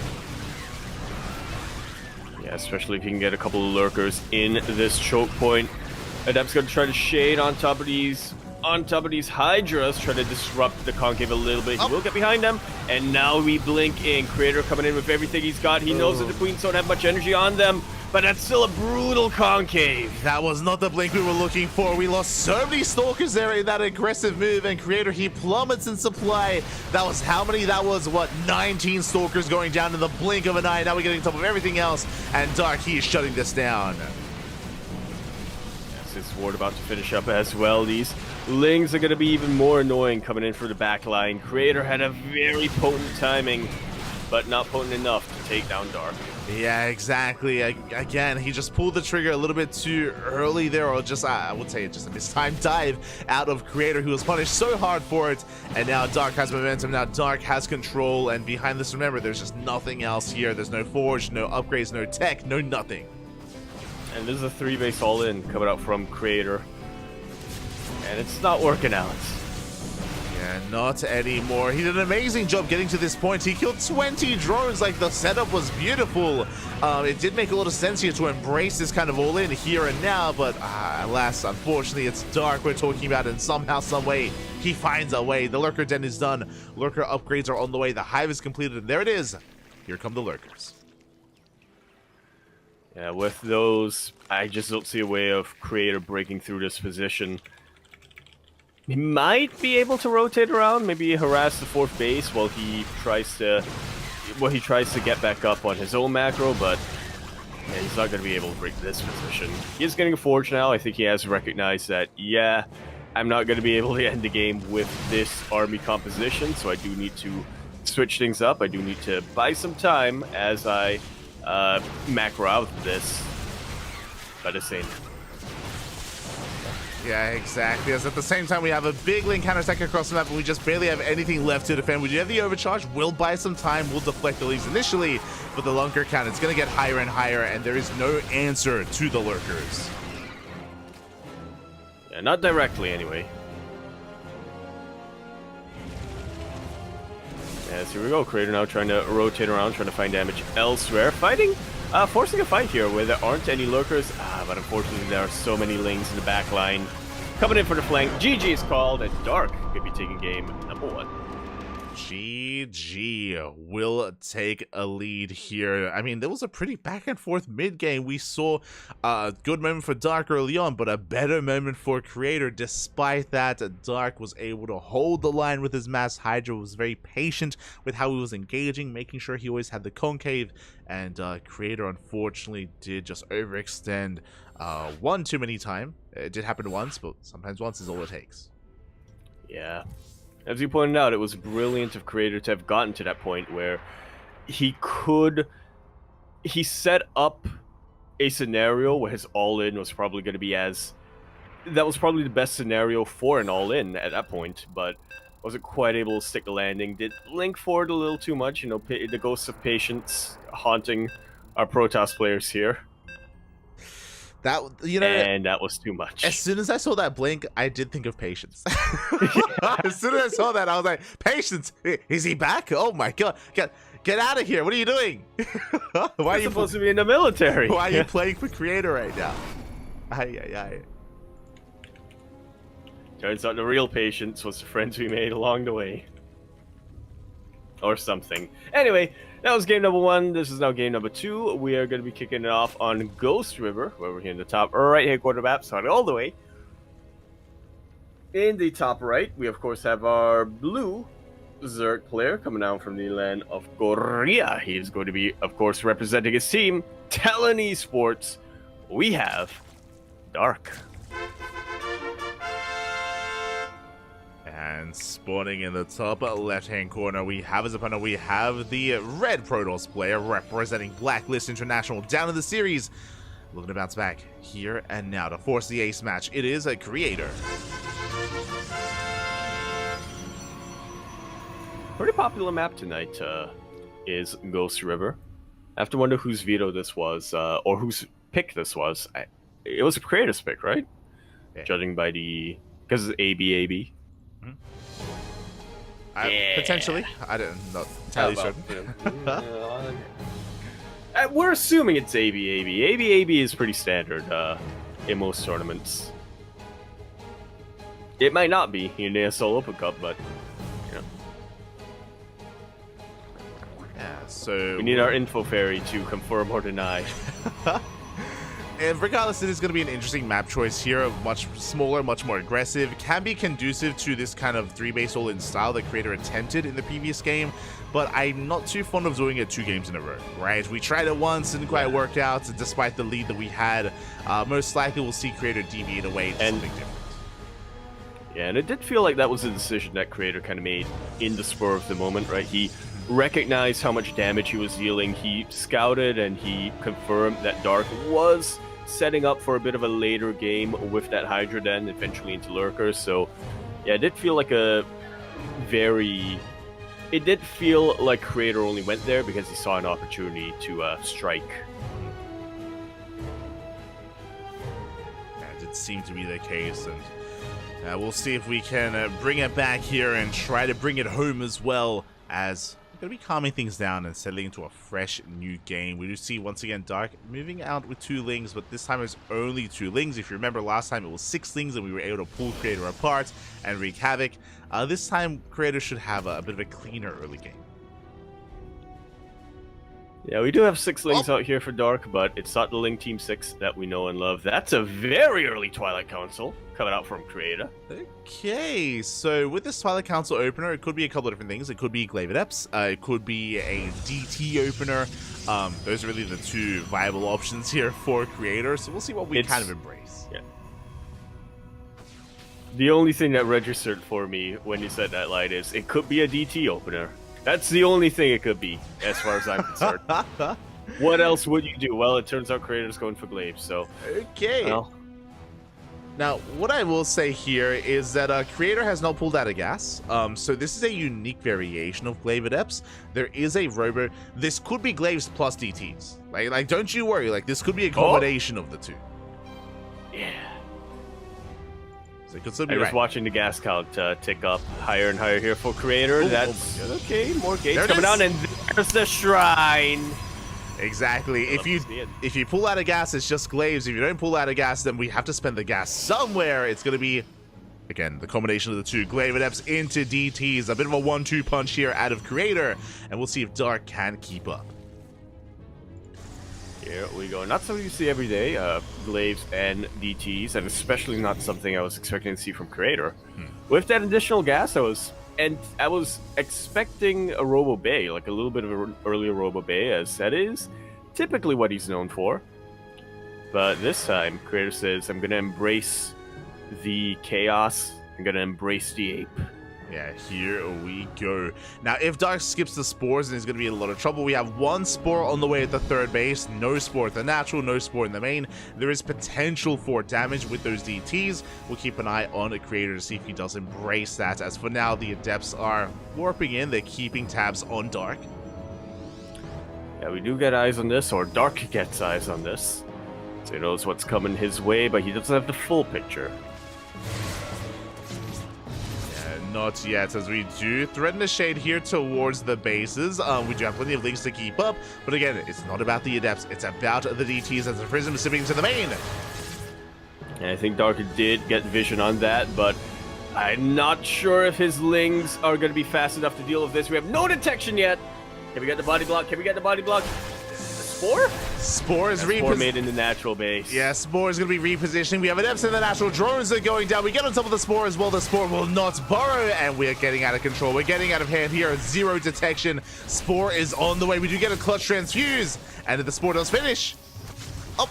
Spore does finish. That's going to be about the end of this DT harass, but 13 drones have already gone down. GG immediately called after that, as Dark does not see a path to recovery. Creator going to be forcing our ace match. Here we go.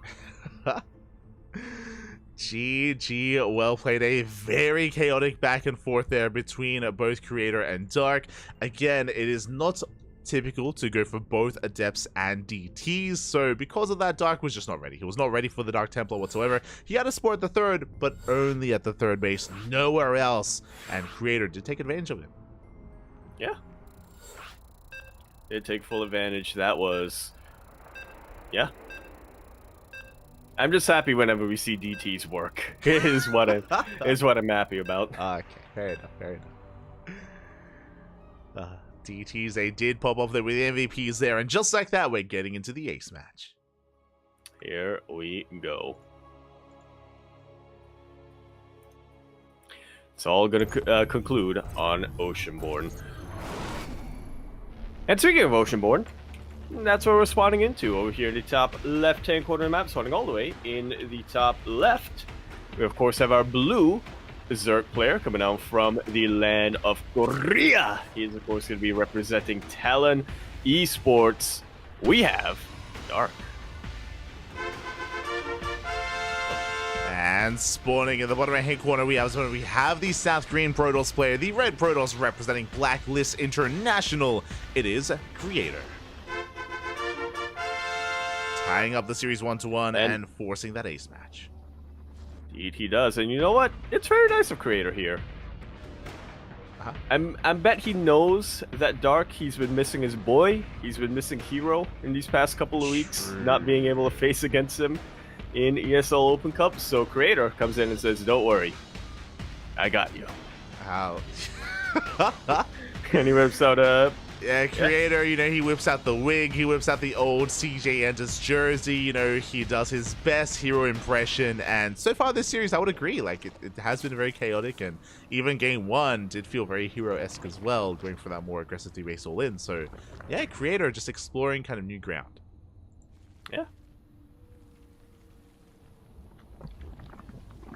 Which is, I mean, it's hard to really pin down Creator, right, when it comes to a specific style of Protoss that he goes for. I think back in the day, he was very much well known for being a defensive player, right? He was a defensive player who would go for +1 timings and things like that. In Legacy of the Void, or at the very least the past couple of months in Legacy of the Void, he's felt like a very timing attack oriented player still, but one who is a bit more fond of robo style play, somebody a lot more fond of disruptors and whatnot. So game number 1 and game number 2 being this aggressive and gateway heavy does feel like new ground for Hero, or for Creator. Hero is still on my mind after saying that, because it's still on my mind after seeing those 2 games, because I'm like, yeah, that is a very Hero-esque style that Creator's whipping out.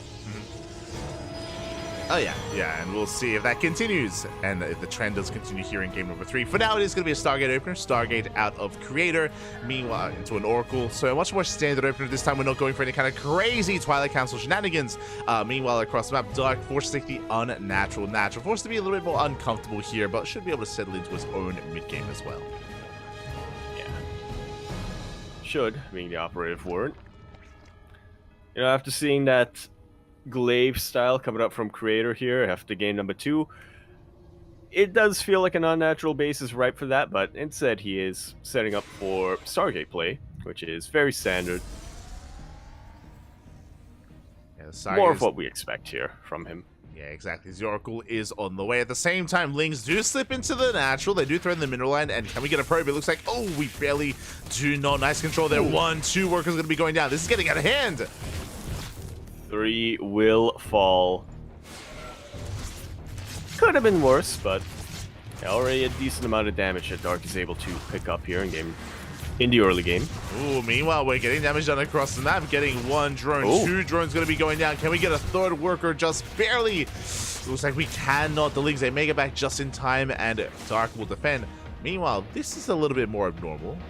That is not an Oracle.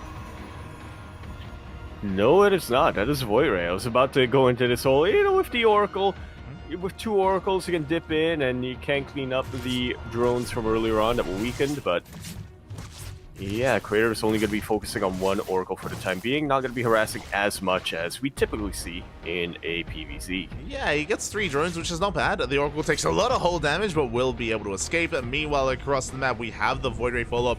Now, typically when we go for a Void Ray like this, it's to hide tech, it's to hide what comes next.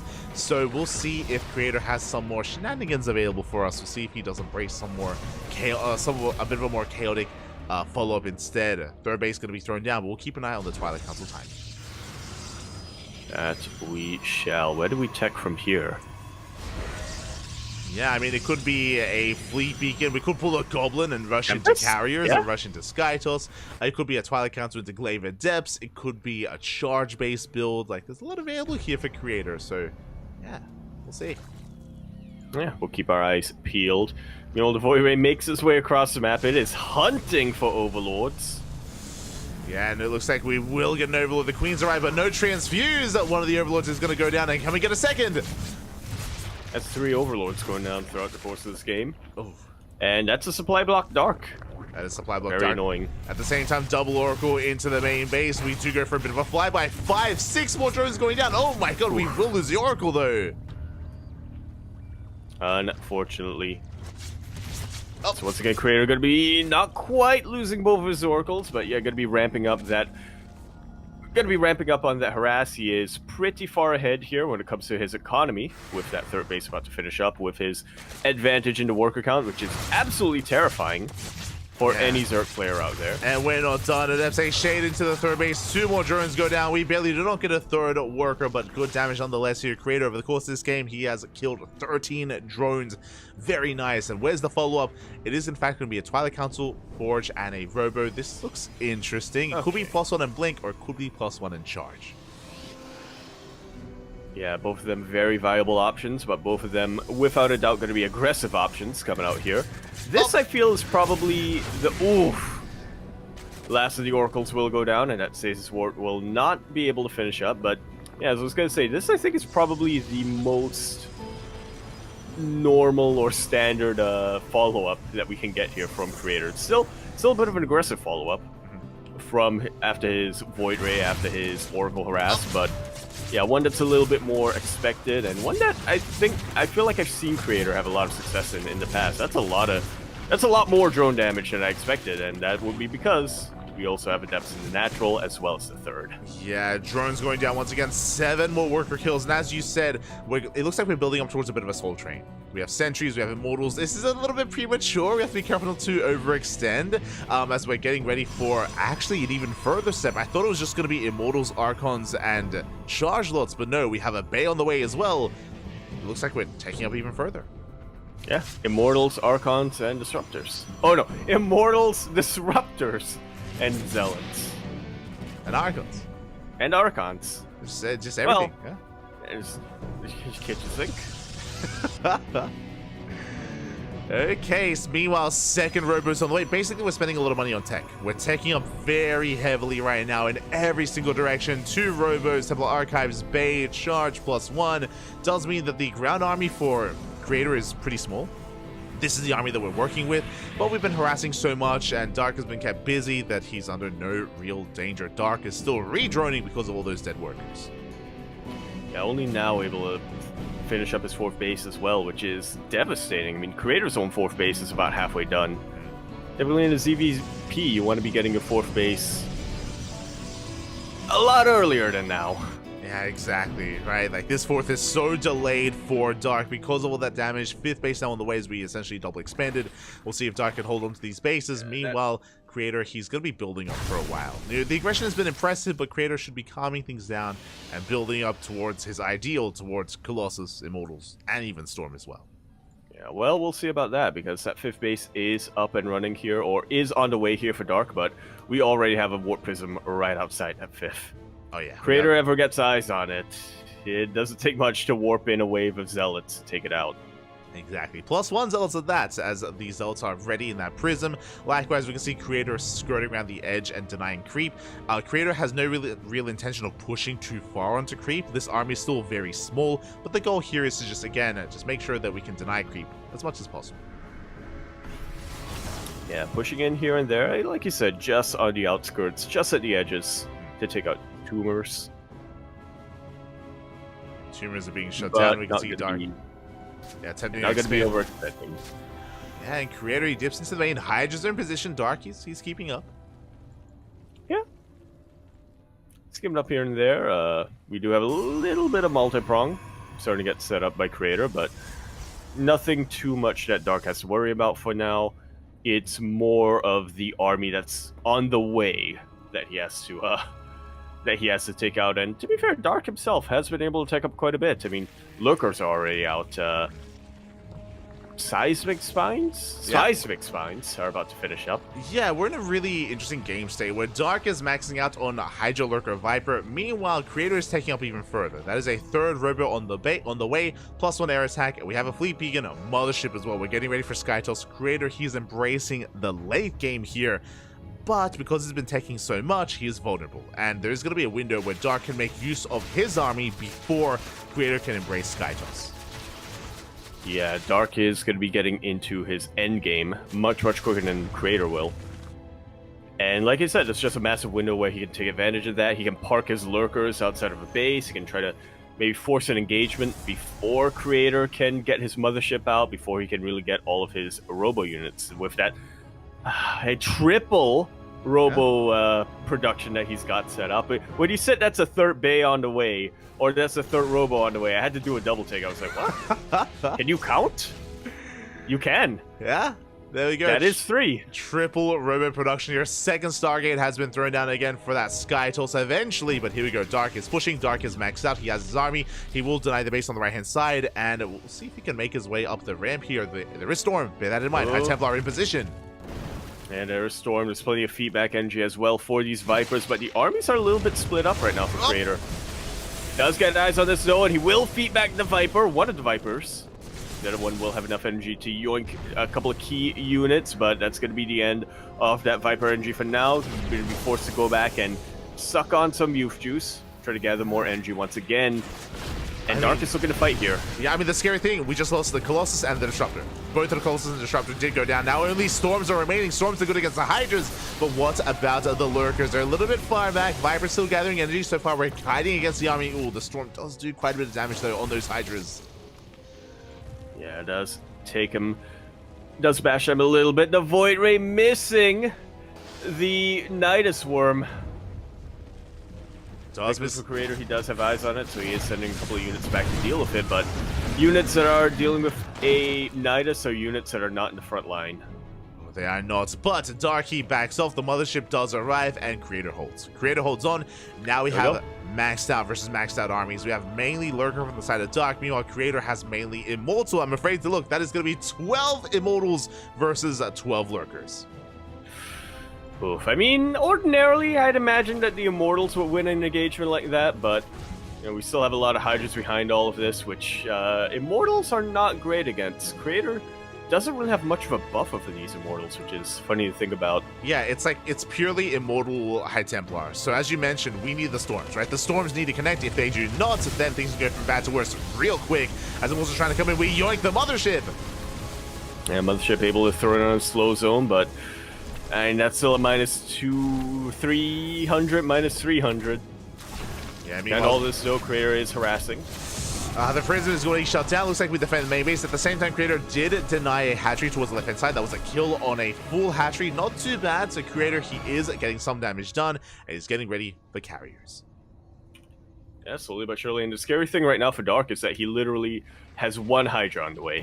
That's his only anti-air. Yeah, he just morphed in every single Hydra into Lunkers, Papi. And looking at the units tab, we now have 35 Lurkers. It's almost pure Lurker.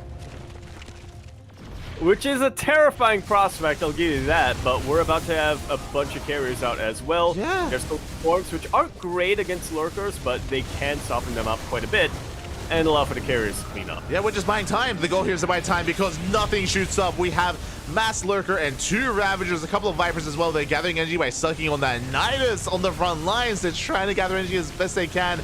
Meanwhile, carriers, they're here. They have arrived.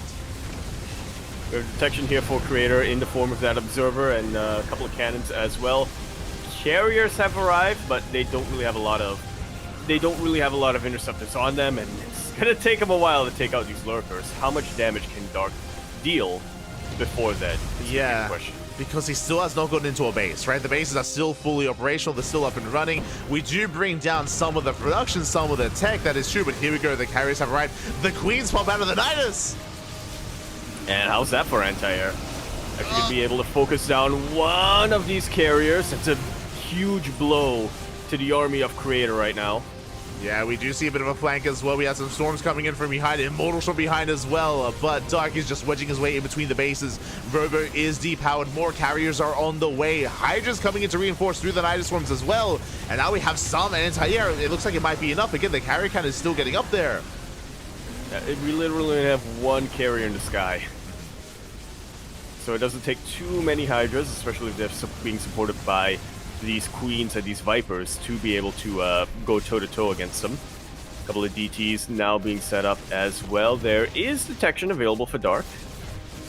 And here we go. We try to collapse on the army. We have the one carrier coming in, but it's not going to be enough. GG gets called, and Dark with the 35 Lunkers will take the series 2-1.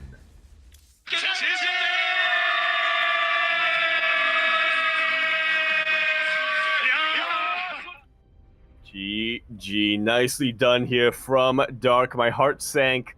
Skipped a beat when those DTs came in and just immediately evaporated to the Lunkers. Gee. That 35. Lunkers are a pretty good unit, turns out. That's when, mate, when you have 35 lunkers, they can do anything. They can even They can shoot do up. anything. You can do anything you want. Exactly. They just climb on top of each other, you know? They do. GG, well played. Congratulations, Dark will take the series. Again, a very intense back and forth. Both players taking up. As you mentioned, Creator, because it was taking so much, his army was a little bit lacking, and he was vulnerable to a push. And Dark, he just doubled down. He went mass lurker. Carriers were on the way, but we needed a little bit more time to build up a Skytos army. As you said, we only ever got up to 2 carriers and 1 mothership. That was the Skytos that we had, and the Yoinks, the Queens, the Hydras were good enough. Yeah, it was simply very weird. I guess Creator was maxed out, actually. Now that I think about it, Creator was maxed out for a while after getting those 2 carriers, so... Yeah, unfortunately wasn't able to get into his Skytoss army. Ideally, he would have been able to trade out a couple of his ground units and gotten more Skytoss, but Dark was just doing a fantastic job of sieging down right outside his 3rd and his natural and his main, making sure that every single time Dark, or Creator, lost a ground unit, he didn't have enough time to remake a Sky unit to replace it. Oh, yeah. Exactly. It was just all over him. And with that, GG, well played. Dark will advance on into the semifinals, and he is waiting for his next opponent. And I was not quite expecting this. Oh my god, exclamation mark B, Papi. We have some updates. We have quite a lot of updates. Not a great day for Terran tonight. Not a great evening for Terran tonight. As we do have confirmation, Su took out Byun 2-1, and now he's up facing Firefly. Winner of that will be facing Dark in the semifinals. Meanwhile, we also have Trap taking out Gumiho 2-1. Currently, we have Trap versus Stray going on in those quarterfinals. Winner of that goes in the semifinals to face either Classic or Clem, the sole remaining Terran player left. Yeah, that is crazy, by the way. Just winding it back a little bit here. Su taking down Byun. Su has not been very active. Su has not been very present in a lot of these online and weekly tournaments or even just events in general. So very impressive here to see Su bring Byun down. That was not an easy feat. Byun was 100% favored. And now suddenly, it's all up in the air here. Byun has been knocked out. Firefly versus Su. I can see that going either way. Yeah, well, you could see that going either way. Actually, now I can as well. I was going to say Firefly after taking out Oliveira. I do want to favor him a little bit here. We also know that Firefly is a very clutch player. But Su is also a very clutch player, if you think about it. He is a player who in the past is somehow able to whip out a wave of Lings to save him while a Protoss army of a Protoss Soul Train is breathing down his neck. It's going to be very much up in the air. I do want to favor Firefly a little bit, just because I feel like 2-0ing Oliveira is very impressive of a feat, but we'll see. Either one of them can win. Either one, and oh boy, we'll keep an eye on that series. We're most likely going to be waiting for them to come out of game, and then we'll be jumping in mid-series or following them into Dark. That is going to be the name of the game here for the upper semifinals. And as you mentioned before, we have the lower quarterfinals underway. I believe they're being covered by some of the other casters. They're being covered by Wardy and being covered by, Koka, Into the Inu, and many of the other language casters out there. So again, check them out if you do wish to follow them. It looks like they're following Clem. I think Clem and Creator, they're either just now starting or they're mid-series, so I think they've been following Clem for a while now, so they've got you covered there with some of the Terran action. And maybe we get some Terran as the tournament progresses. Yeah. It's the Terran hope that's left. Oh, yeah. So we'll try to catch some Clem later on in the event. For now, though, we may as well just go on a short break. We have to just wait and keep our eyes peeled and hopefully catch our players as they come out of game. Hopefully we don't miss them, but we'll keep our eye out for Firefly and Su. Indeed, we shall. Stay tuned for that. Well, until then, take this moment to massage your Marines, drain your roaches, drain your disruptors, stretch your roaches, hydrate your hydras. What else? No, I disagree. Drain your roaches. Okay. Hydrate your disruptors. Okay. Marinate your oracles. Yeah. Marinate them. Stretch your No, we already have hydrate your disruptors. Stretch your colossus. Okay. Massage your Lurkers. Okay. Lick your Cyclones. Excuse me? What else do we have? Jumping Jack your Swarm Hosts. What? Because that's what you do during a break, right? Jumping Jacks. Squat on your Stalkers. Yeah? No, that one makes too much sense. Squat on your Widow Mines. We'll see you guys next. We'll see you guys after this short break. Again, we're hoping to jump into Firefly versus Sue. If they finish up, we'll cast the winner versus Dark. We're focusing on the upper half of the bracket. We'll see you guys in a couple of minutes here for some more StarCraft. Take this moment, take a break. See you soon. Yeah, do all of what we said. Yeah, you do none of it. Aye.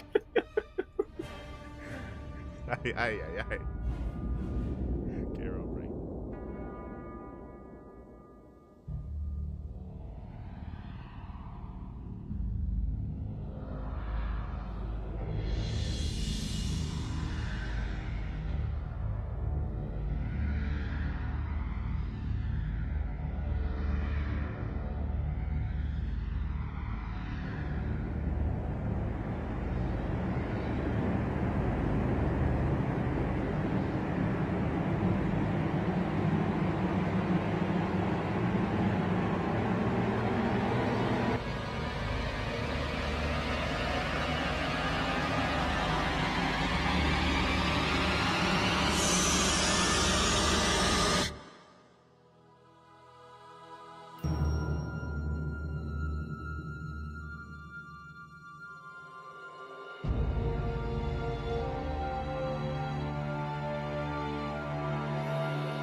What's wrong with you?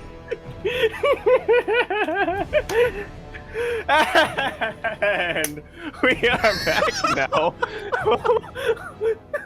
God. Hope you enjoyed that break. I did. Yes, we're gonna be jumping into this mid-series, continuing at mid-series. And Titan Delta, we're over here in the top left-hand corner of the map, spawning all the way in the top left. We have our red Protoss player coming out from the land of China. They speak Mandarin there. He is, of course, going to be representing Offside Gaming. Minus Gabe, we have Firefly. And spawning in the bottom right-hand corner, we have the South Korean Zerg player, the Blue Zerg representing Weibo Gaming. It is So.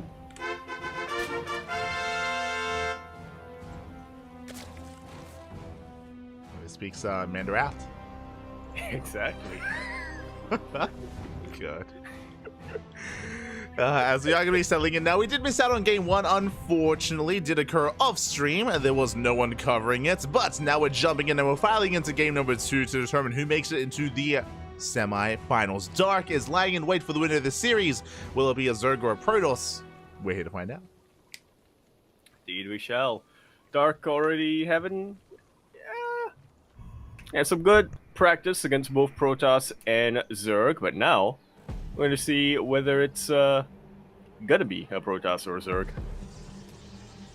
Exactly. We're here to determine. For the time being, it is going to be a hatching as full standard open out to Su. Against Su, he already brought down Beyond. Clearly, he is ready for the ZVTs, but what about the ZVPs? So we're about to find out. I have to wonder what went on in game number 1. I mean, like I said, nobody was covering it, but I have to imagine it was somewhat mid-game oriented, just looking at both of our players. Yeah, and the length as well, right? It's like it was a bit of a longer game, so I'm sure we were able to embrace the mid game here, and we'll see where we take it this time. Su, we have seen that he is one not to shy away from 3-way all-ins, but as you mentioned last time, like this map isn't really conducive to that. So, I mean, for a Nidus could work, sure, don't get me wrong, but outside of that, it can be difficult to really go for a Queen Walk or a German taxi or anything like that. I imagine Su is going to be joining up instead.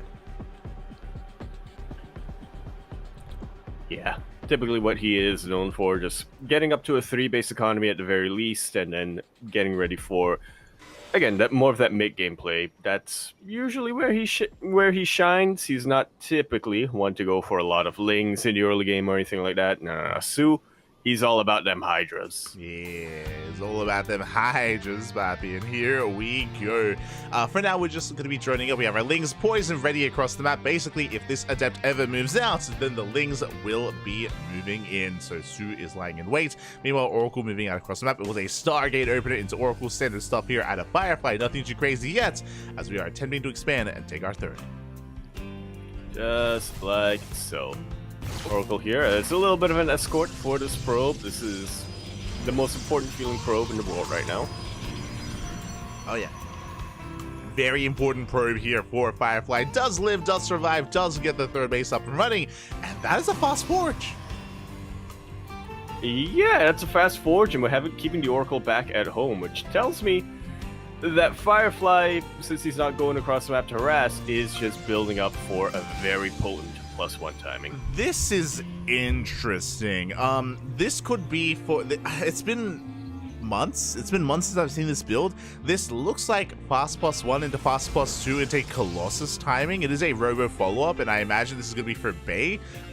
We'll see if that's going to be the case here. Basically, what's happening here, big delay of the Twilight Council, right? Because we're delaying the Twilight Council, we're delaying any kind of gateway composition and gateway aggression. This looks like just a really, really tech-heavy and a really kind of a mid to late game oriented opener.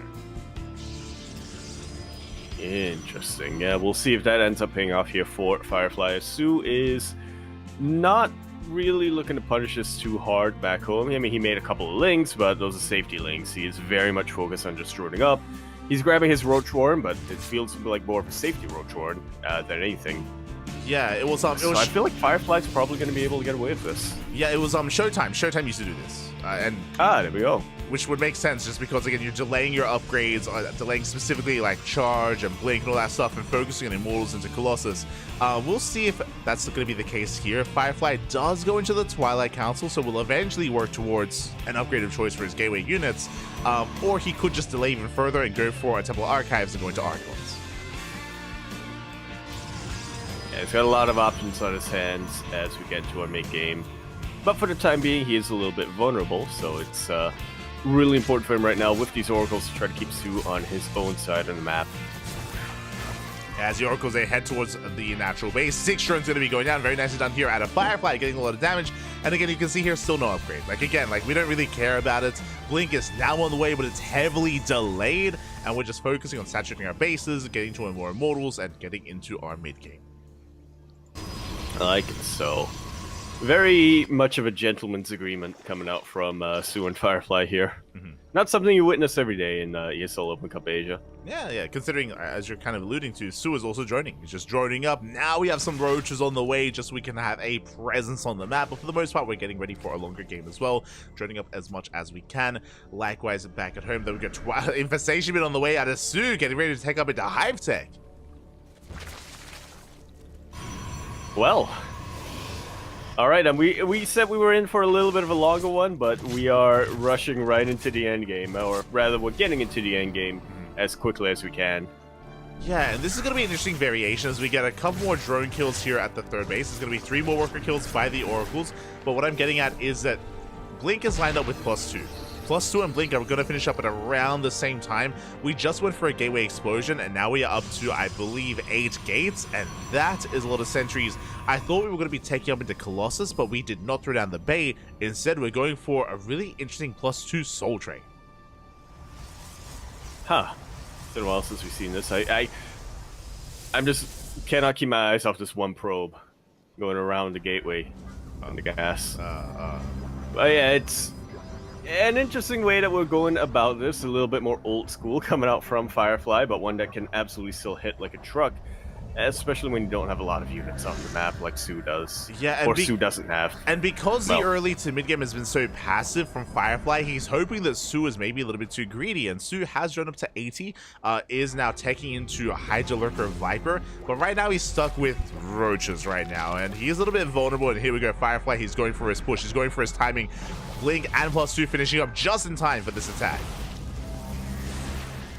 It's gonna hit like a truck, it's gonna hit like a train, and Su doesn't have the best army to deal with this. I mean, he's got Ravagers out now, he can try to file down some of these force fields, but this is still a Protoss army that is designed to kill Roaches. Yeah, and we're getting out of control. Roaches and Ravagers are falling one after the other, and we're just maintaining our army. We barely lose anything. We blink aggressively, a patience blink here, but this time it's going to work out as we are breaking through whatever Su has left. Yeah, a couple of battles will land, but there's just nothing left here that can really clean up the weakened units. GG is called, and Firefly will take a very comfortable game number 2 and the series.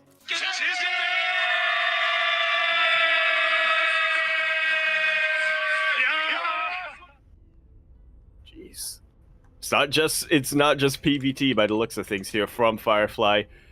Being able to 2-0 Oliveira and now 2-0ing Su as well. Insane result. Yeah, that was a really, really crazy game. Like, basically Firefly had a build, he just executed it beautifully, and he just won. Like, like he just executed his timing, like +2, blink, it all lined up. He moved out with his Immortals, with his sentries. To be fair, like, it wasn't just the build itself, but if you remember, leading up to it, we killed a lot of workers. The Oracles were popping off across the map. They were really hindering Su and allowing for that eventual push to snowball out of control. Yeah, just like so. It also feels like a build that very specifically is meant to counter Su. And Su's kind of playstyle, because compared to most of the other Zerg players, especially when it comes to the Korean Zerg players, Su is known for being probably the most passive, at least in the early game. He is a player who likes to just focus on getting his bases up and running, and then he'll move out into the map, but that also allows Firefly to have a lot of map control, to get up to his 3 bases quite quickly, and as you pointed out, be very, very greedy when it comes to his tech. He got that Forge, and he was working off of, I think, like 2 gates for a very, very long time. Yeah, it was a lot that Firefly was able to get away with, and I'm just really interested because it was a unique build. No one else is doing this. No one else is doing what Firefly just did. Again, it's been months since I've seen this and even then, like the variation that I saw was not for a Blink timing, but for a Colossus timing. So this was its own kind of spin on things. So yeah, I'm really interested to see the thought process behind Firefly, whether he came up with this himself, whether it's just an older build that he whipped out, and yeah, it just came out of left field. And again, Stu was not ready for this at all. He had no idea what the hell was going on. We were trying to piece it together ourselves.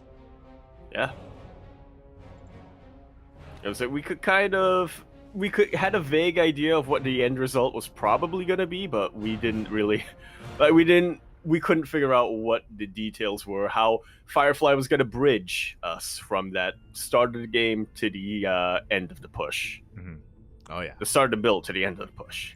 It was impressive. Very impressive play there out of Firefly. Solid execution of his overall build as well. And with that, Firefly advances on to the semifinals where he has his opponent ready and waiting. Yeah, going to be yet another Zerg player in front of him. And on the one hand, Dark is a very different type of player from Su. I can't imagine a build like that working out against Dark, who is much more active in the early game. But on the other hand, it's Firefly. True. Can never believe your eyes, Bobby. But yeah, as you mentioned, he is, I should say, Dark is a much more aggressive and a much more assertive player, so it's going to be difficult to really get away with a build like that. Meanwhile, the lobby is ready, and we are jumping in. Vetoes are done. Up next, we have our first semifinals of the night. It is going to be that ZVP. It is indeed. And we do have confirmation on the other side of the bracket as well. Trap did take out Estrella 2-1, which does mean that the other semifinals is going to be Trap versus Clem in a little bit of that PvT. But more importantly, it means that Clem has claim to the webcam this week. True. Yeah, true. There you go. Clem. He's made the furthest out of them. He has made it furthest than any of the other Team House boys. And that means that Clem, he won't have to do the dishes. That means Clem, he's got the webcam. Yeah, Clem on Cloud 9. Yeah. No, that's Gumiho. Oh, yeah, that's Gumiho. Yeah. Anyway, we're going to be kicking off our first semi. I say first, I don't know if it's...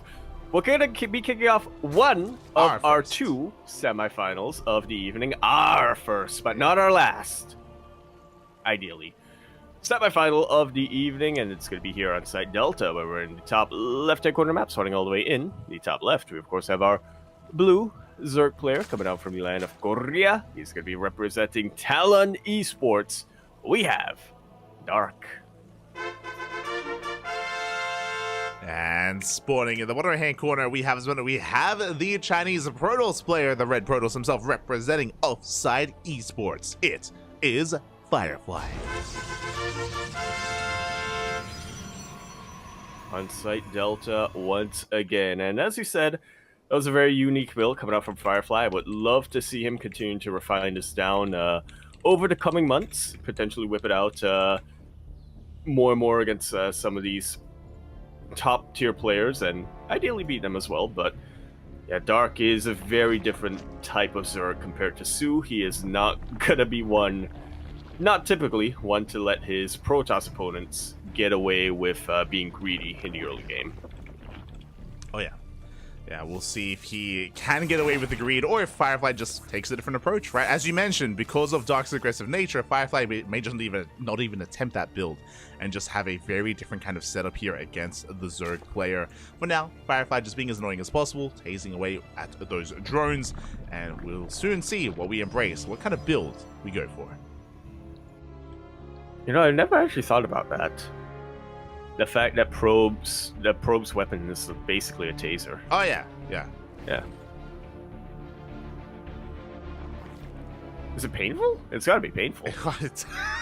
I mean, it doesn't look gentle. I mean, yeah. You don't really think about it. I mean, SCVs, they have drills. Whenever they attack, they're literally drilling into you. Yeah, it's crazy. True.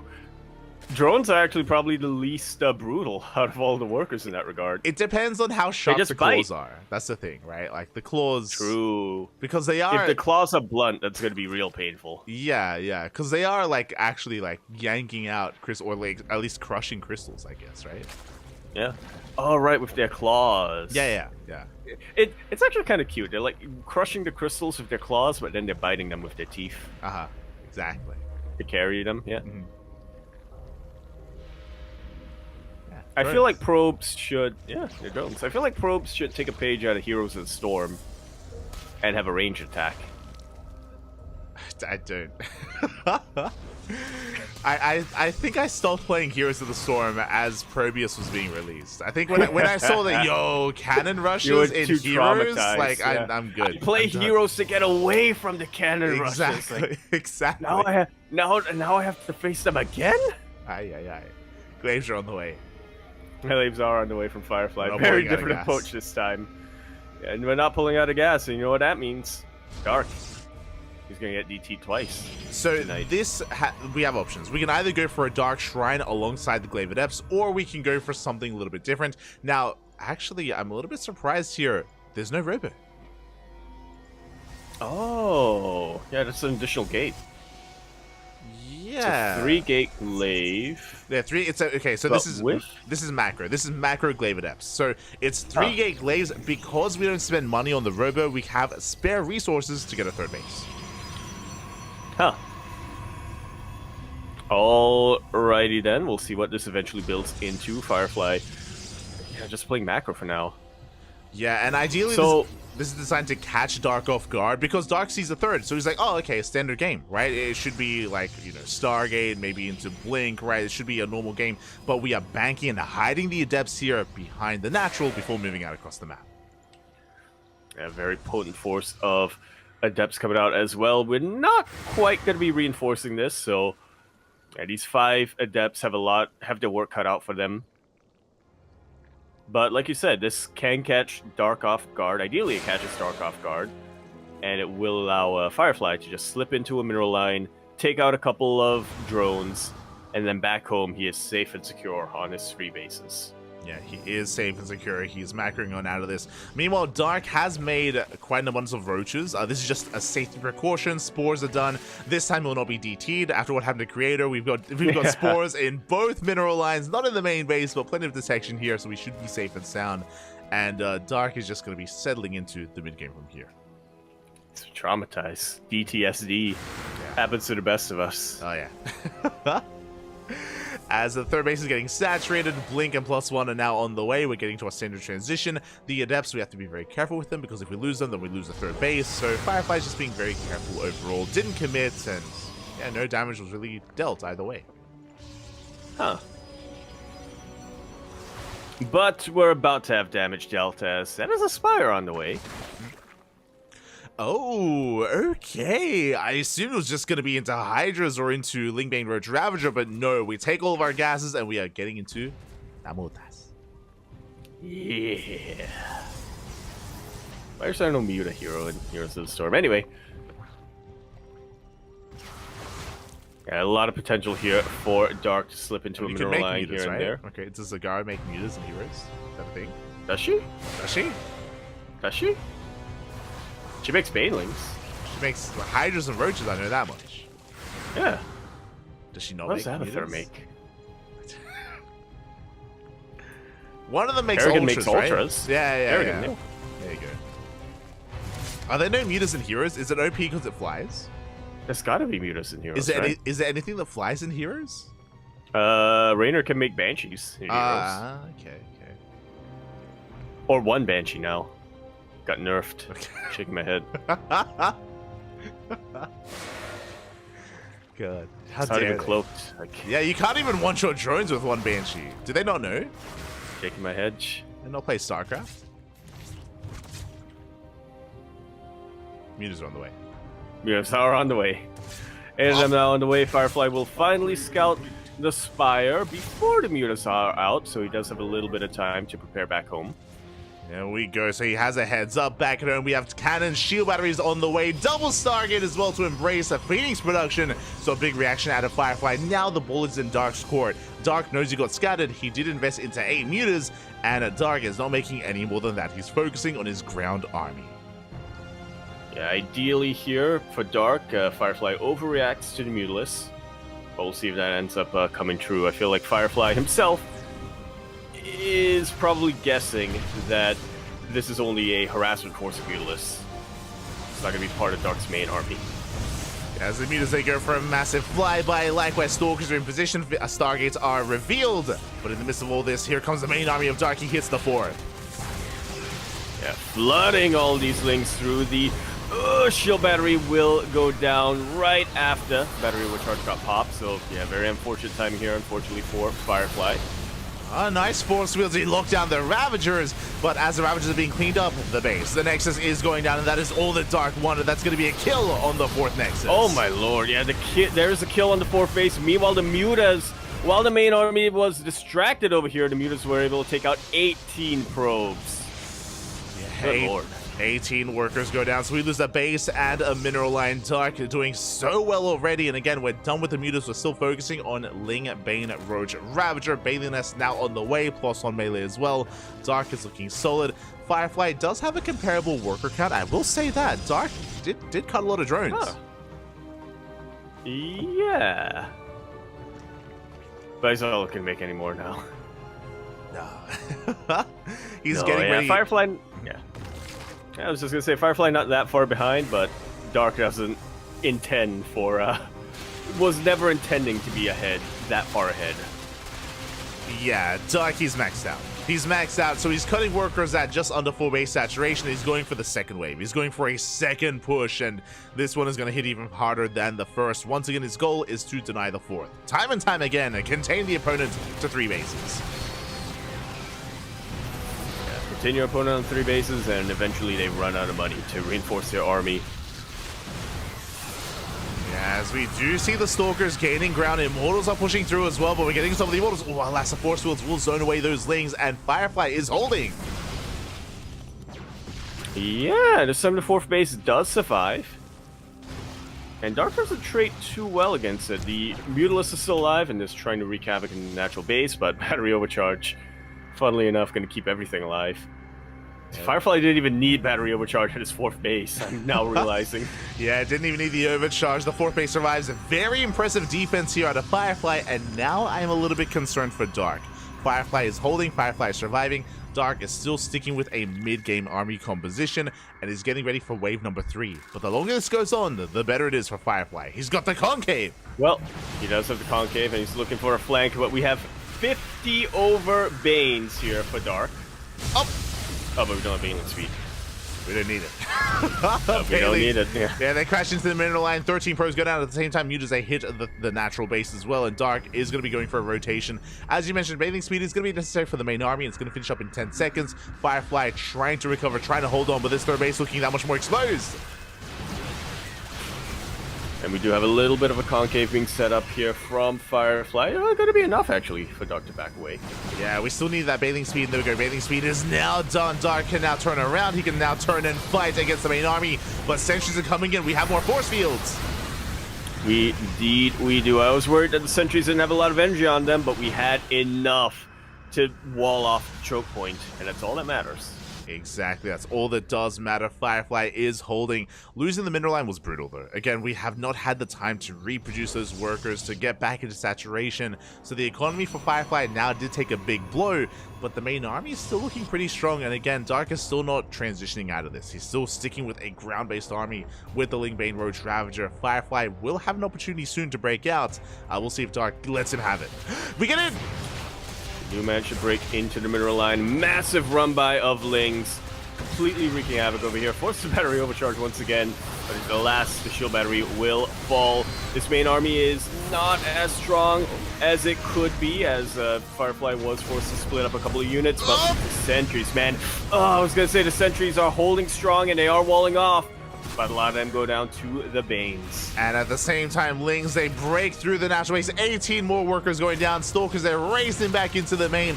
They will clean this up, but once again, we have dealt enough economic damage. Firefly, his worker count is in the gutter. He's down to 37 probes. He barely has an economy. His army fights have been good, but now he's completely all in. Exactly. All he has is all he's got. And the army fights were fantastic for Firefly earlier on, while he was on the defending side of things. Now he's the aggressor. Now he's pushing on to creep, and this is exactly where Dark wants to fight. Yeah, Banelings They come in from They're behind, crashing from in. the front as well. They're going to crash into everything Protoss here as the sentries will fall. The Stalkers as well. And Firefly, he gets completely shut down. Like so. Banelings crashing into just about everything. They're not great, but Stalkers, they're coming in to reinforce. We lost the sentries, lost the Immortals, but the Stalkers, they stand strong. they do in fact stand strong. We're getting a lot of lings out, but if they just trickle in like this, they're very easily taken out by the Stalkers. Here come the reinforcing lings and the reinforcing drones as well, and yeah, now we're starting to run out of ground to blink too.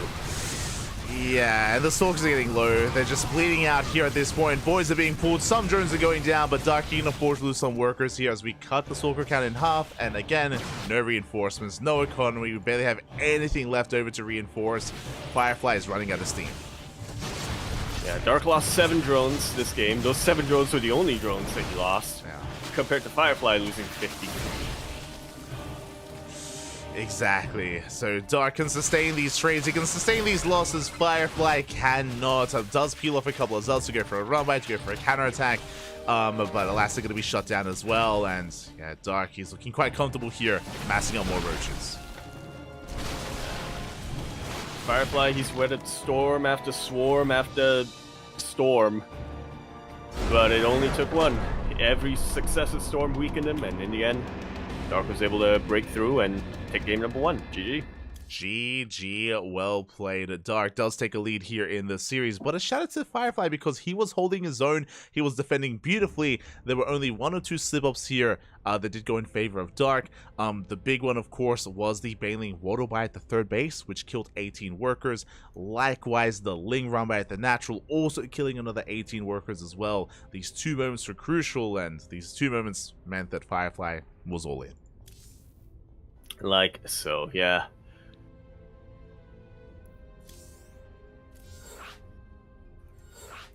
I do appreciate Firefly switching things up a lot, though, in game number 2. I think he knew that his build that he whipped out against Sue was not going to be effective at all against a player like Dark, so yeah, he switched it up a lot, and he went for something a little bit more active, a little bit more aggressive in the early game.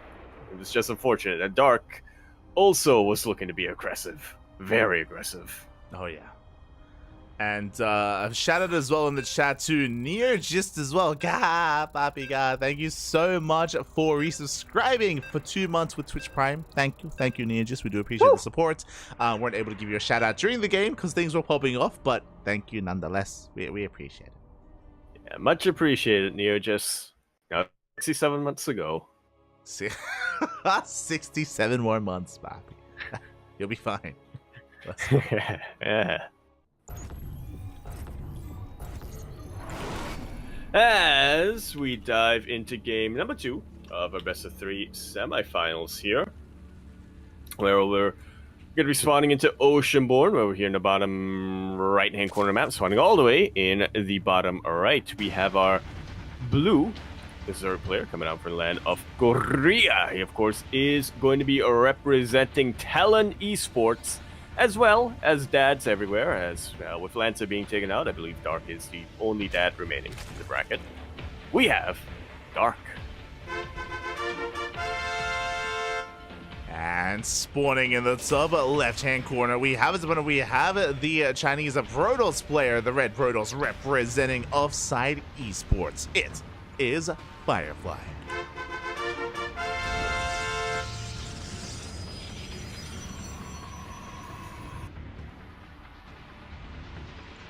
Hello, Mr. Drone. Where are we going? You're not Probius.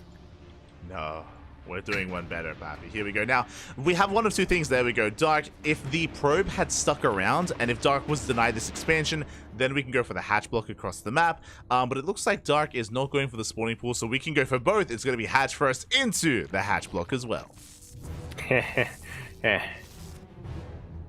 Technically, double hatch before pooling gas. Yeah, technically. Macro. 3 hatch before pool, yeah. Macro. True. But Dark is going to be spicing things up here. Again, his spawning pool and gas is going to be delayed in favor of delaying the economy of Firefly. And I think Firefly has scouted this as well, so he knows that He does need to take out the hatchery sooner rather than later, but he also knows that it's not going to be a rush or anything like that. He doesn't need to delay his economy any further than it already is. Yeah, there's no need to like throw down a shield battery and a forge and cannons and a second gateway and there's no need to overreact like that. Yeah, we're gonna be opening up with a Stargate opener here, but the expansion is gonna be heavily delayed, and that is gonna play a part in this initial build. Yeah, it's essentially the first domino, right? That Dark is tumbling down here, and we'll see if Firefly is able to prevent the other dominoes from falling if he switches to Pizza Hut.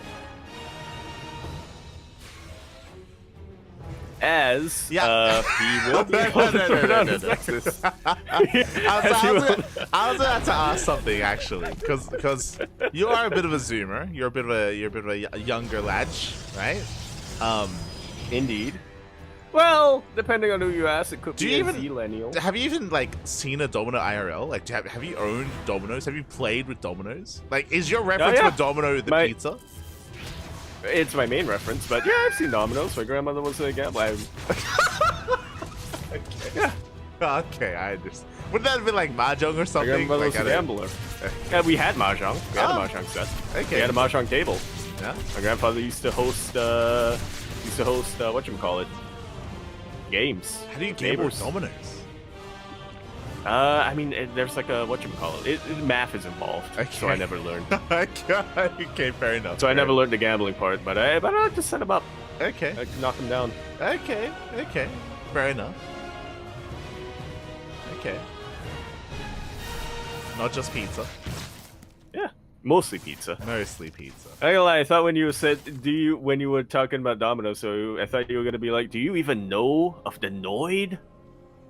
I was like, of course I do. The Noid? What? The Noid. What?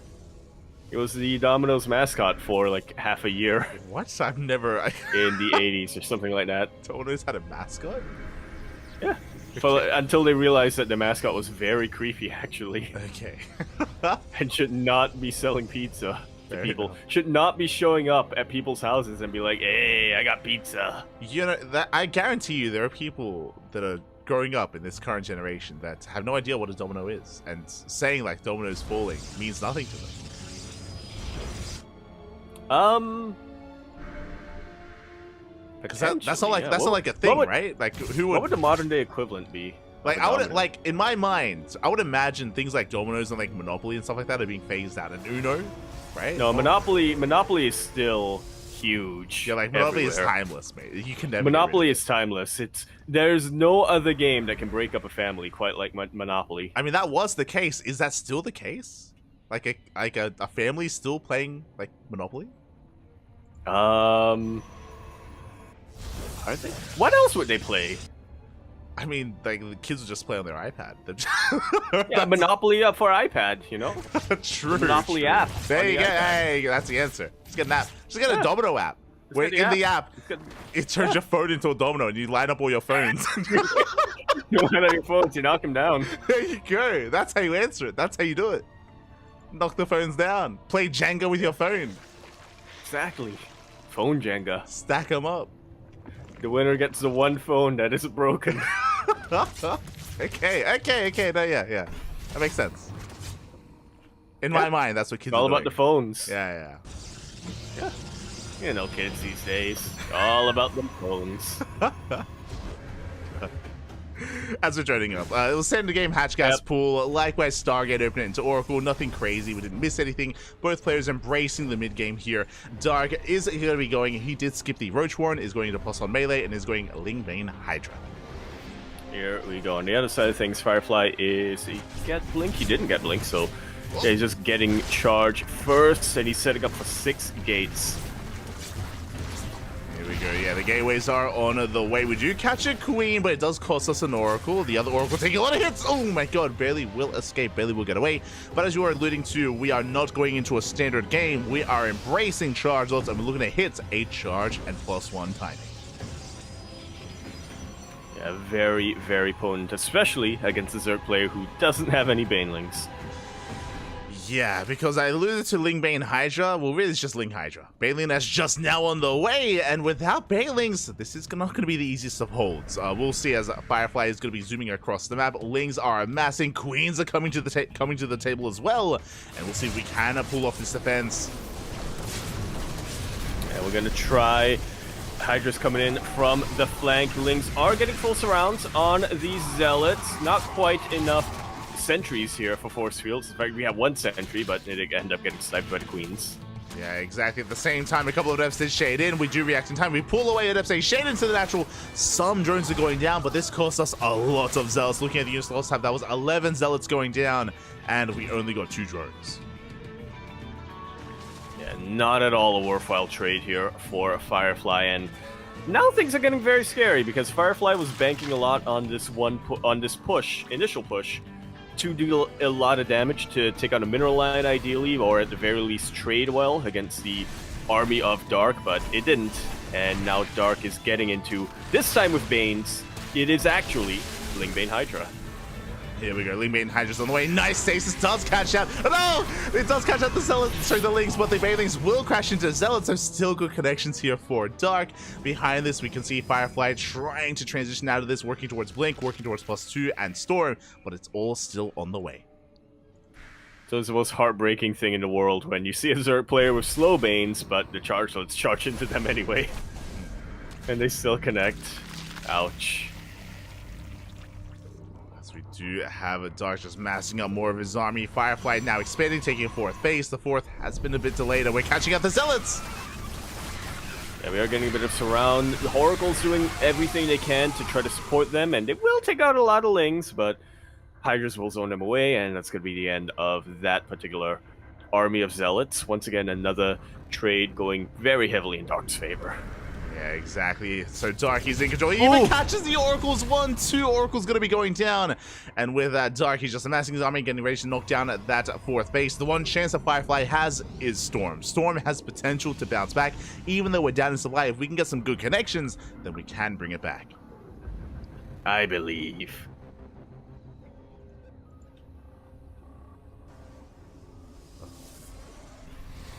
We are going to be getting ready here. Revelation gets eyes on the main army. I believe gets eyes on the Drop Lord as well, as the Dark is going to be spicing things up here with some Drop Harass. We have our Ling Hydra on the right-hand side as well. Dark should be the first to max out, but we're not quite there yet. Firefly, he has a moment to breathe. Yeah. It's underwater, but we can breathe.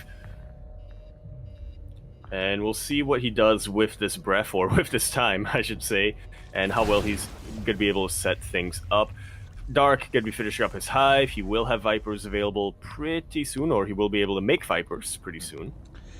Yeah, Viper's going to be on the horizon for Dark. I'm a little bit surprised there's no Lurker Den. A Lurker Den would have been thrown down if we wanted to get into Lurker tech, but alas, that is not the case. Dark instead going to be embracing a more mobile army. There it is, Lurker Den now going to be on the way for Dark. At the same time, Bailing drop is denied here at the natural. And well done here. Well reacted and nicely done here from Firefly. First couple of storms do land, and there are plenty more storms where that came from. Ooh, at the same time, Bailey's just trying to rush into the mineral line. As storms will connect, they will shut it down, and we have more storms where that came from. There are 6 High Templar with the main army. Plenty of storms left over. 24 storms, I believe, if my math is right. What? What? Or maybe not 24. Maybe it's more of 18. What? I don't know how much. I don't know how much energy storm costs. What kind of math are you doing? That doesn't make any sense. I don't know how much energy it costs. As Bailings, they roll in on the right-hand side. They're mining no major connections as Firefly is able to hold on. At the same time, though, Lings, they try to bust into the natural. Alas, we do warp it in time. So far, so good. Firefly is holding. Yeah. Losing a couple of gates here and there, but, I mean, the gates are more for the wall than for production at this point. As we do see Dark trying to break through on both ends. Alas, he cannot. Firefly doing his best Showtime impression. And just like that, Firefly is catching up in terms of that supply. Lingbane rolling in once again, but one more storm is all we need. And we shut the army down. Just like so. Just at 100 energy now? Or is it... Wait. But anyway, behind all of this, Dark is looking to transition. He already has a couple of lurkers out. Seismic Spine's about to finish, so he's not quite able to connect with a mineral line. He's not quite able to repeat the harassment damage that he got earlier on, but he's still not behind by any means. Yeah, it is not behind here, as we do see Dark trying to dive in. Will take another storm. We will be able to defend. Meanwhile, lurker production is soon on the horizon. My apologies. Lurker production well underway. We have how many? 13 lurkers in total from the side of Dark, but Firefly is now also maxed out. Oh, that's terrifying. Meanwhile, the High Templar do not have enough energy to deal with those storms, and they will get taken out. Very costly snipe here coming out from Dark. If you think about it, though, he didn't actually lose any storms. Yeah, these Banelings are getting set up. There's no reaction here. Firefly, now he scouts. Okay, he does scout, does confirm he will shut this down. At the same time, we hit the fifth base. Banelings did crash in as well. Barely only one Baneling did connect, so Firefly is still holding on, but he's denied the expansion. He's denied the fifth. Like so. That's a lot of High Templar down there. It is. Lings are wreaking havoc into third base, but finally they will get cleaned out. A couple more drone probes go down, but at this point, it's not the worst loss in the world here for Firefly. He still has 70 over workers. And it's probably even better for him to maintain this worker count and get a bigger army. That was 75 Lings going down, by the way. That was a lot of Lings, and here we go. Now we're going for the counterattack. We are done defending. We're stuck on 4 bases. We're going for essentially an all-in, but we are pushing into lurkers, and that we cannot do. We have 11 High Templar here, and they're pretty much maxed out on energy, so that's 44 storms available. Yeah, good. It's two storms at most per High Templar, okay?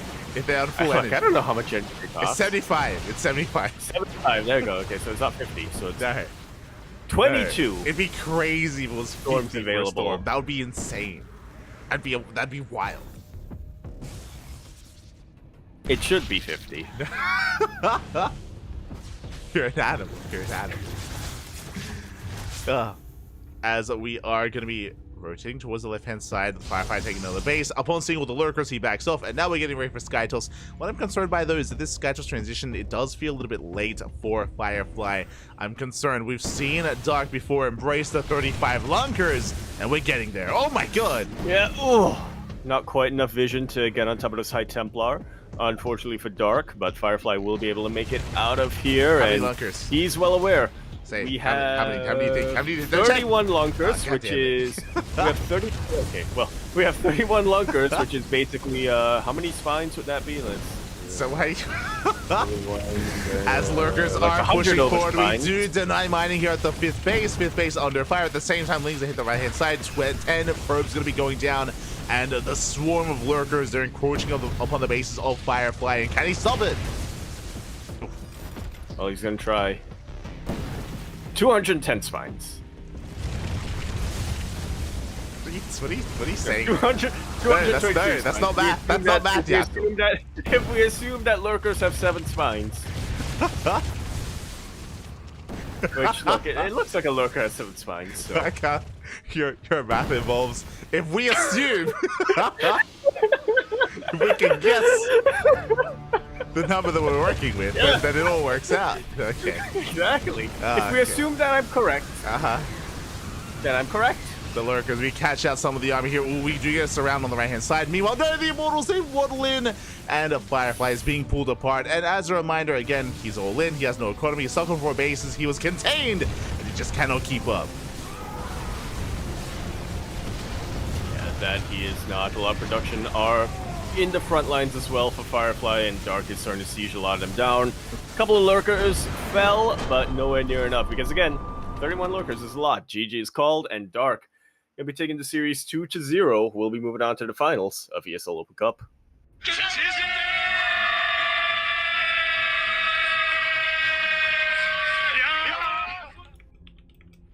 Oh boy. GG, well played. Congratulations here as Dark will take the 2-0 win over Firefly, embracing them as Lunker, Poppy. The Lunkers, they were crazy, they were insane. GG, well played.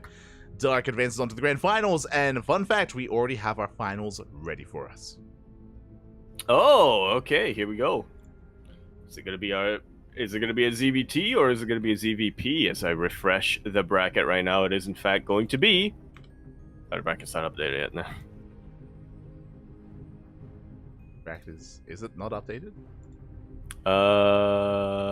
Hold on. Let me refresh one more time. It is not. Yeah, okay, it's not. But yeah, we probably do have our grand finals ahead. We probably do already have a grand final set up as we were loading into our second game. We knew that Trap versus Clem was going to the ace match, so, and they're both out of game now, so yeah, they're out of game. We have a lobby, Vetoes are underway, and it looks like a Trap did bring Clem. No, wait, no, sorry, Clem brought Trap down, as Clem is the part of the party and Trap is not. So we have a ZVT between Dark and Clem. here we go. Matchup we were all waiting for, I think. Finally, on the CranKy Ducklings channel at least, we had to cast the Terran player. Ah, let's go. We avoided the Terrans for the entirety of the broadcast, but now, we're getting into one hell of a TVZ. We are getting into it here. Again, finally, we have a Terran, and it is Clem of all players. Clem was able to mow through his opponents. He brought down Classic, he brought down Trap, Young as well. Clem has not faced a Zerg player yet tonight, until now. Until now. Clem has not faced a Zerg player until the grand finals. Dark has not faced a Terran player until the grand finals. This is going to be a fresh look for everyone. Oh yeah, and apparently it was a 2-1 score in favor of Clem, so it went all the way to the ace match. Clem did drop a map to Trap and Classic, but he still brought it home at the end of the night, and that, I'm hoping for a back and forth here as well. I'm hoping that Dark and Clem can really sink their teeth into each other. I'm hoping it's not one-sided. Yeah, it's what I would assume as well, you know, especially now that Clem, you know, he has the power of the sun. Like, I know the sun has gone down in Korea right now, but he was able to absorb some sunlight earlier today. He was awake during that time. Mm-hmm. And I'm just really excited to see how this plays out. I mean, Dark has been really leveling up his EBT in the past couple of months in the lead up to the Esports World Cup, even taking out Maru in the most recent GSL. Mm-hmm. In the most recent GSL Grand Finals. Clem, on the flip side of that, I mean, we know that he always has some fantastic TVZ, but especially when he's not a D-gen and when he doesn't have to worry about ping, I'm excited. I feel like I'm going to be sleeping good tonight. Oh yeah, after witnessing Clem control. This is a Clem who had a full night's sleep, who had a full night's rest. This is a Clem with some vitamin D, just flooding through his veins as we speak as well. A Clem that we have not seen before. And I'm ready. I'm ready to see how I'm actually a little bit scared, but excited as well. I'm a little bit scared to see what Clem with the power of vitamin D is capable of. Yeah, in general, I do favor Clem here, actually. We have seen Clem and Dark face off before in ESL Americas, and that does often go in favor of Clem. But as you mentioned, this is a little bit different, right? So, you know, ping is going to be less of a factor. There's a lot of other kind of different things coming into play as well. And yeah, I'm excited to see how they face off against each other and what they bring to the table. Yeah. Got the dad versus the young boy. Oh, there's some math going on in the chat. Yeah. Leap. If a Marine fires 15 bullets every 26 seconds and Clem has 2 full dropships of Marines, how many bullets will be fired in during the build time of a Nexus? But he only stims 10 Marines. He only sims 10 Marines? Yes, he only sims 10 Marines. How many times does he stim them? And 2 Marines actually don't attack at all. Okay. Yeah. So we have 14 Marines attacking. Huh. 10 of them are stimmed. Well, with the okay, so the Nexus. Well, okay, so it's safe to assume that the Nexus won't finish. But there is a shield battery. Oh, but there is no. But the Nexus is not done yet. Yeah. So it can't be. So it can't be healed. It can't. Haha! I caught your trick. Yeah, that was a trick. That was the trick out. Haha! You can't get me this time, math final exam. Are you joining the lobby? Are you? I'm joining the lobby. Yeah. Okay. Just make sure. Somebody isn't. I know that much math. Yeah. You know, 8 minus 7 equals 1. So there's one person who hasn't accepted yet. Okay, now they have.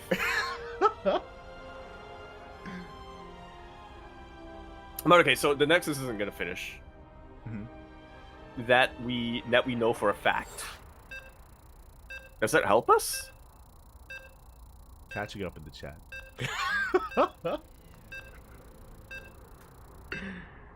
So, okay, so 15 bullets in 26 seconds. So that would be okay. Let me whip out my calculator because this is advanced math and we're allowed to use a calculator. 26 divided by 15. That's 1.73333333333 bullets per second. Which we get to the finals. We're jumping into our finals again. The math will have to wait for a little while. Here we go. We are going to be kicking off our TVZ Grand Finals now on site Delta. It is going to be a best of 5, so keep that in mind when we throw down our predictions. Keep the math in mind as well when you make your wager during the predictions. I'm kicking it off on site Delta over here in the bottom right-hand corner of the map, spawning all the way in the bottom right. We have our red Terran player coming out all the way from the land of France, but playing in Korea right now as he is in that boot camp. Representing Team Liquid, we have Clem. And spawning in the top left-hand corner, we have the South Korean Zerg player, the Blue Zerg representing Talon Esports. It is Dark.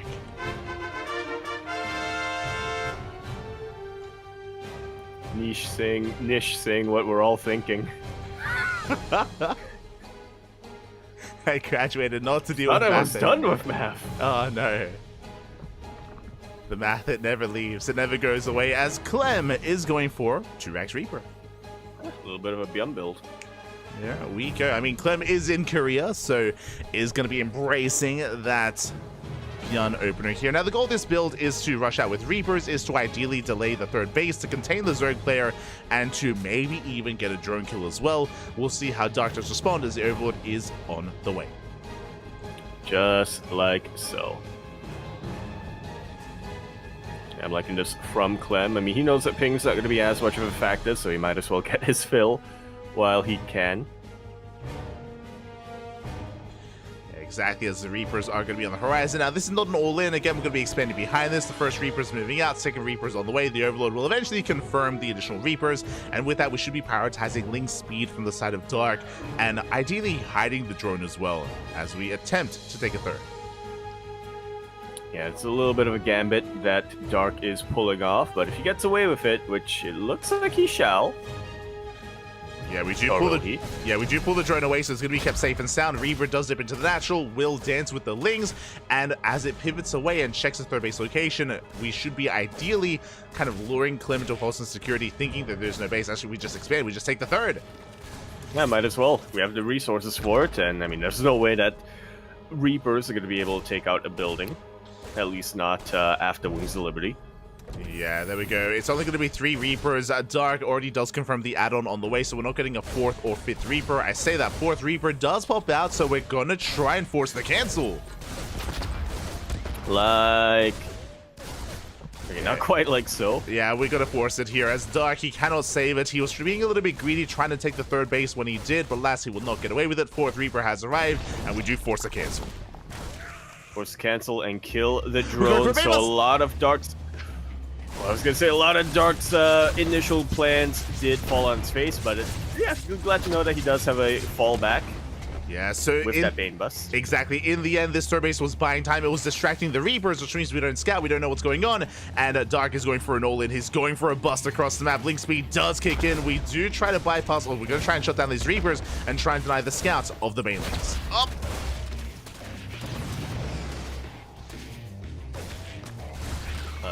So Reaper's starting to get backed into a corner. Not a lot of room to kite back to anymore, and now Dark does have free reign on the map. Baneling Nest finished up a while ago, and does Clem have what he needs to defend? He's got a decent number of Marines, but it's not a very thick wall. Well, the problem is we don't know what's going on. If we did, we'd have bunkers. We'd have bunkers, we'd have a secondary wall. Yeah. We would have so much more here, but because we are unaware, this wall is looking very vulnerable. It's looking very exposed. Banelings, they will knock down the wall, and Lings, they're going for a surround on the Marines. We pull the boys, we pull away. Up. Yeah, Clem, he saw God. the Banelings rock up, and immediately he made a decision. He knows that he cannot fight this, so he pulls away. But Dark is trying to force the issue. Dark trying to force a fight. Mate, that was some insane target. Yeah, that was insane target firing. We focus on every single Baneling, but Lings, they're still flooding in. The Marines have gone down. Boys are being pulled. 10, 11 workers already falling, and it looks like we have done it. We have gotten into the main base, and we are dealing critical damage. Yeah, I think Clem probably did the best he could in this scenario, holding against all of these Lings, but unfortunately the map was not on his side. Lings managed to flood on in, and now we have a couple of Hellions out.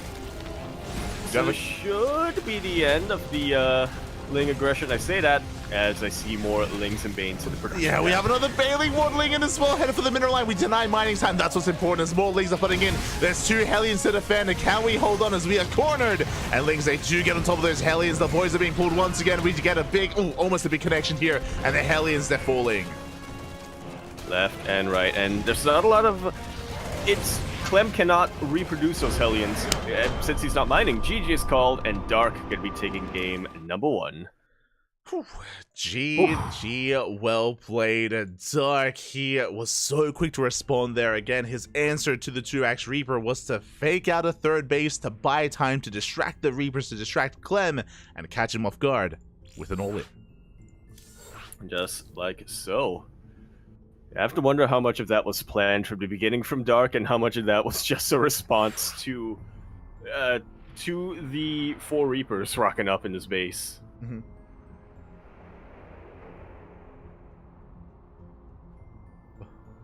Yeah, I think we've all been there in such a scenario as a Terran player where we try to go for something a little cheeky in the early game, but yeah, suddenly don't have enough information and aren't really able to prepare for a counterattack. Yeah, Clem, he was caught with his pants down, Papi, and with that, Clem may be deterred from playing 2-axe Reaper for the rest of the series.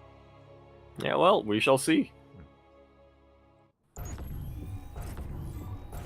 I would be opposed to whipping out once more in the course of the series. Again, it's a best of 5, so it's going to be plenty of opportunities here, but we'll see regardless as we load into Oceanborn for our second map. And over here in the top left-hand corner of the map, starting all the way in the top left, we of course have our red Terran player all the way from the land of France, but now playing from the land of Korea, which is why, in addition to his normal team, Team Liquid, he's also going to be repping Clan 0MS. 0 ping, we have Clem. And spawning in the bottom right-hand corner, we have as a opponent, we have the South Korean Zerg player, the Blue Zerg representing Talon Esports, leading the series 1-0. It is Dark.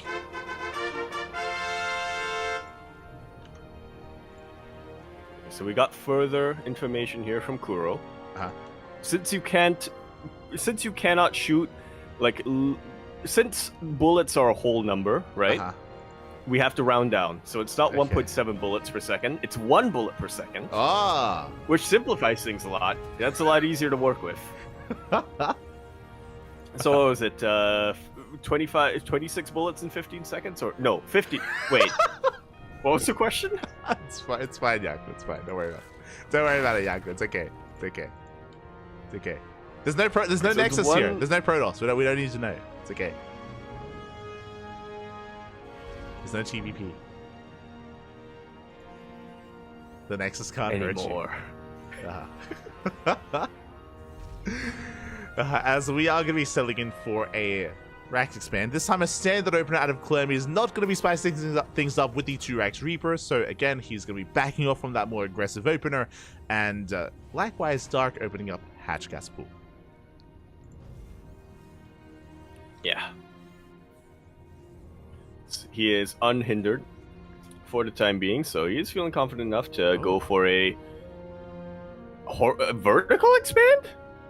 Yeah, he's going for the linear third base. Bold move. I mean, he spots the SCV, so, I mean, there would have been a delay at the triangular third, but this is an unorthodox maneuver here by Dark, and a very difficult base to hold on to as the hatchery is going to be taken. Huh.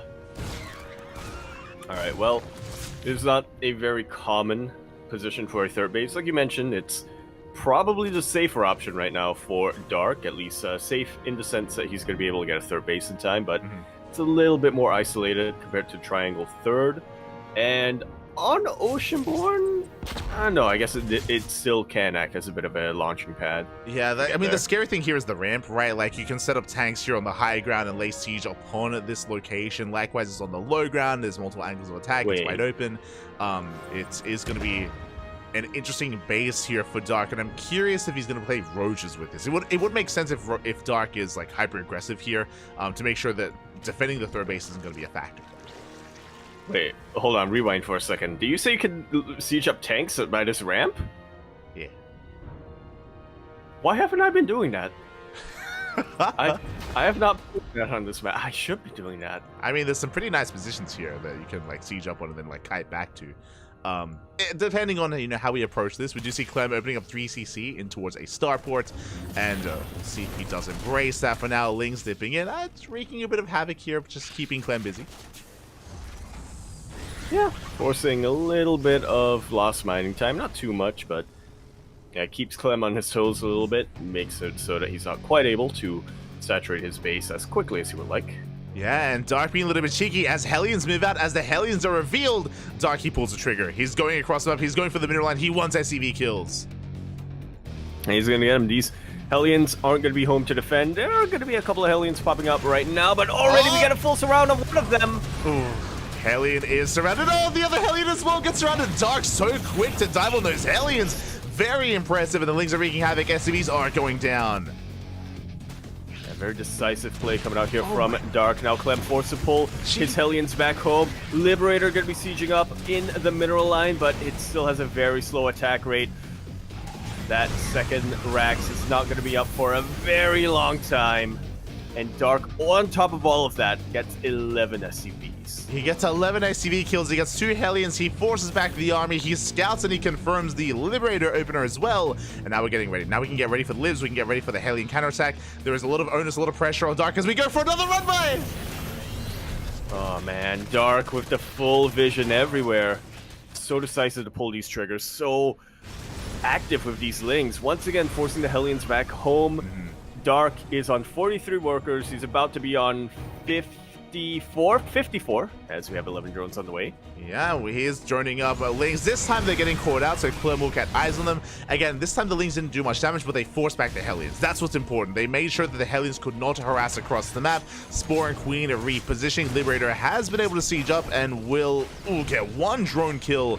That's an okay amount of damage here, but we were hoping for a little bit more as the Lib has to get the hell out of here. It's okay. 1. It's better. It's look 1. That's a higher number than 0. It is. That's math. That's math.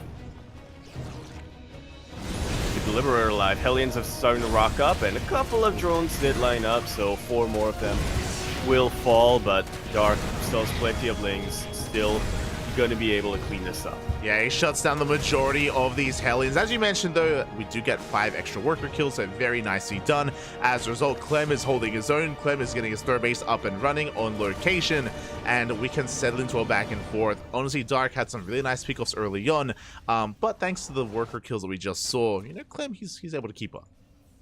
Yeah. Plus, he has mules.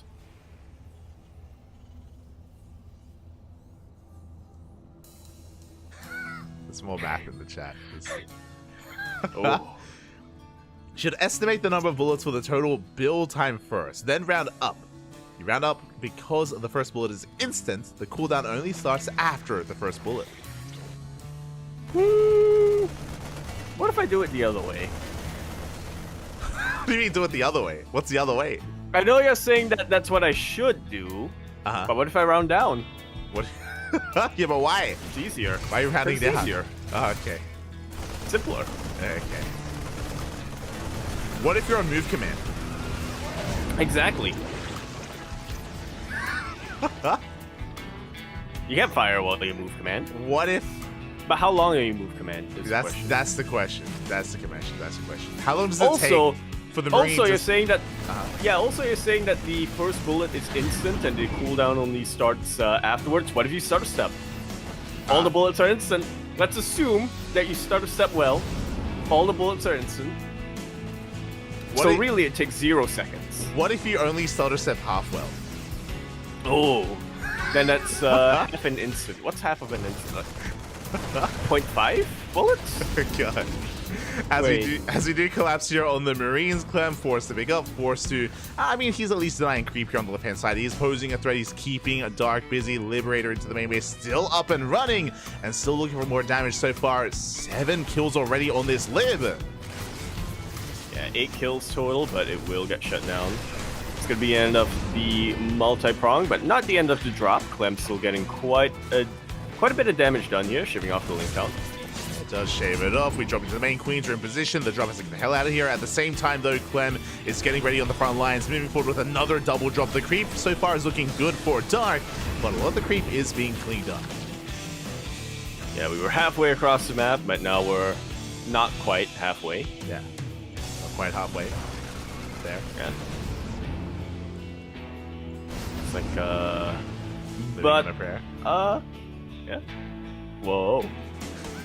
But do we round up the map or do we round down? Let's do it like half. I guess we round down the, because we're less than half now. So really there's no creep on the map.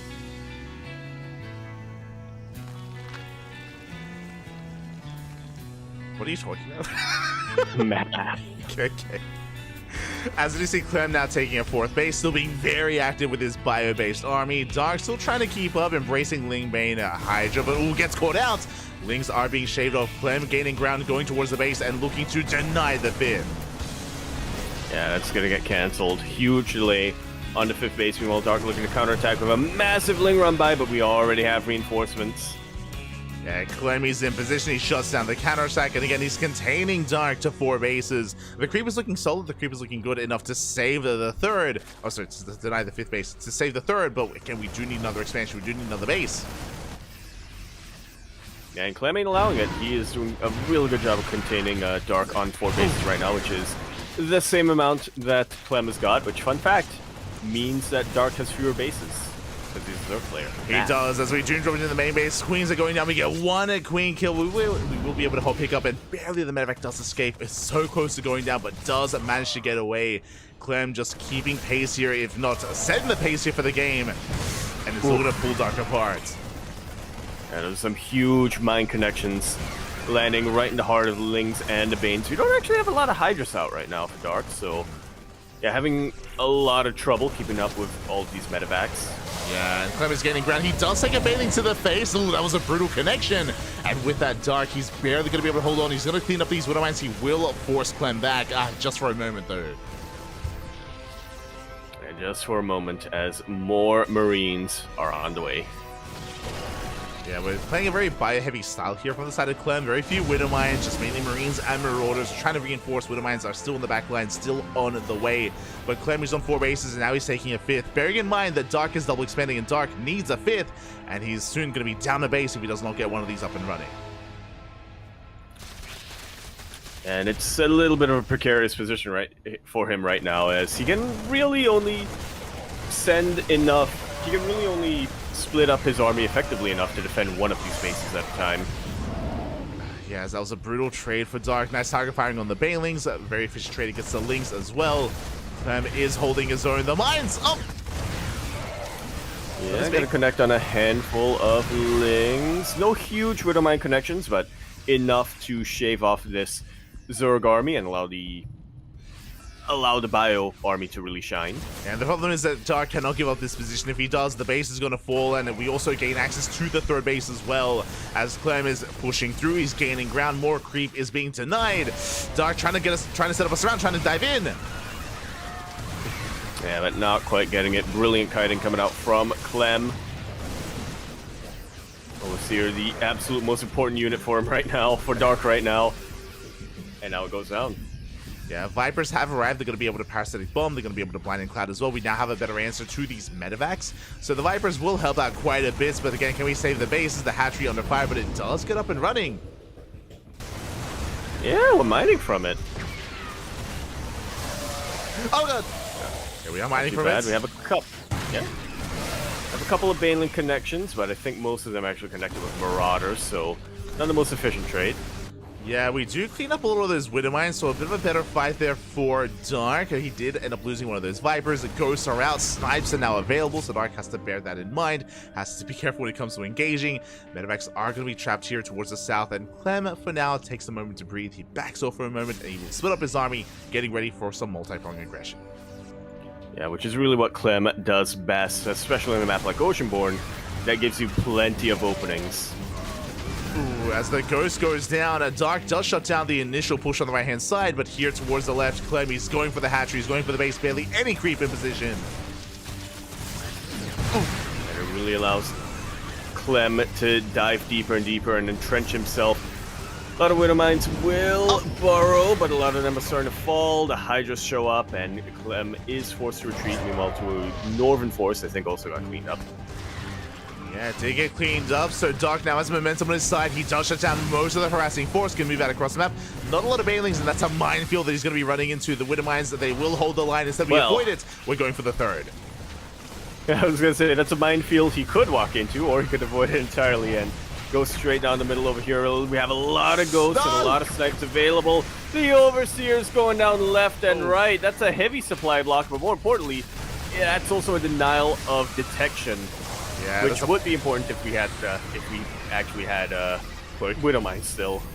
Okay. Darn it. Yeah, Widow Mines did go down, and Dark is going to keep rallying in. He is broken free from his supply block, just barely, but still working on a very small supply. Dark, he's committed. He has to break through here and now. He does not get on top of the Ghost. The Ghost will get away, and with that, Clem holds. It's an absolutely brutal tank volley. Right on top of every single one of those Banelings. Dark, he was desperate. He knew that he had to send his Banelings to connect to the main army, but that one tank said, nah. Yeah, and now Clem, he's snowballing out of control. He's still maxed out, has momentum on his side. Dark needs time. Dark needs Clem to back the hell off, but there's no reason to do so, as we do have to respect the Banelings. We do retreat for the time being, but Banelings are being shut down. Left and right. These Ghosts are also absolutely terrifying.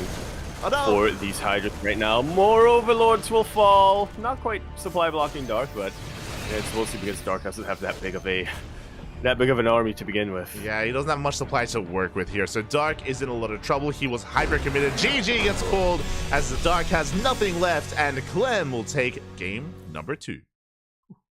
I appreciate that Dark tapped out just as his Lurker Den finished.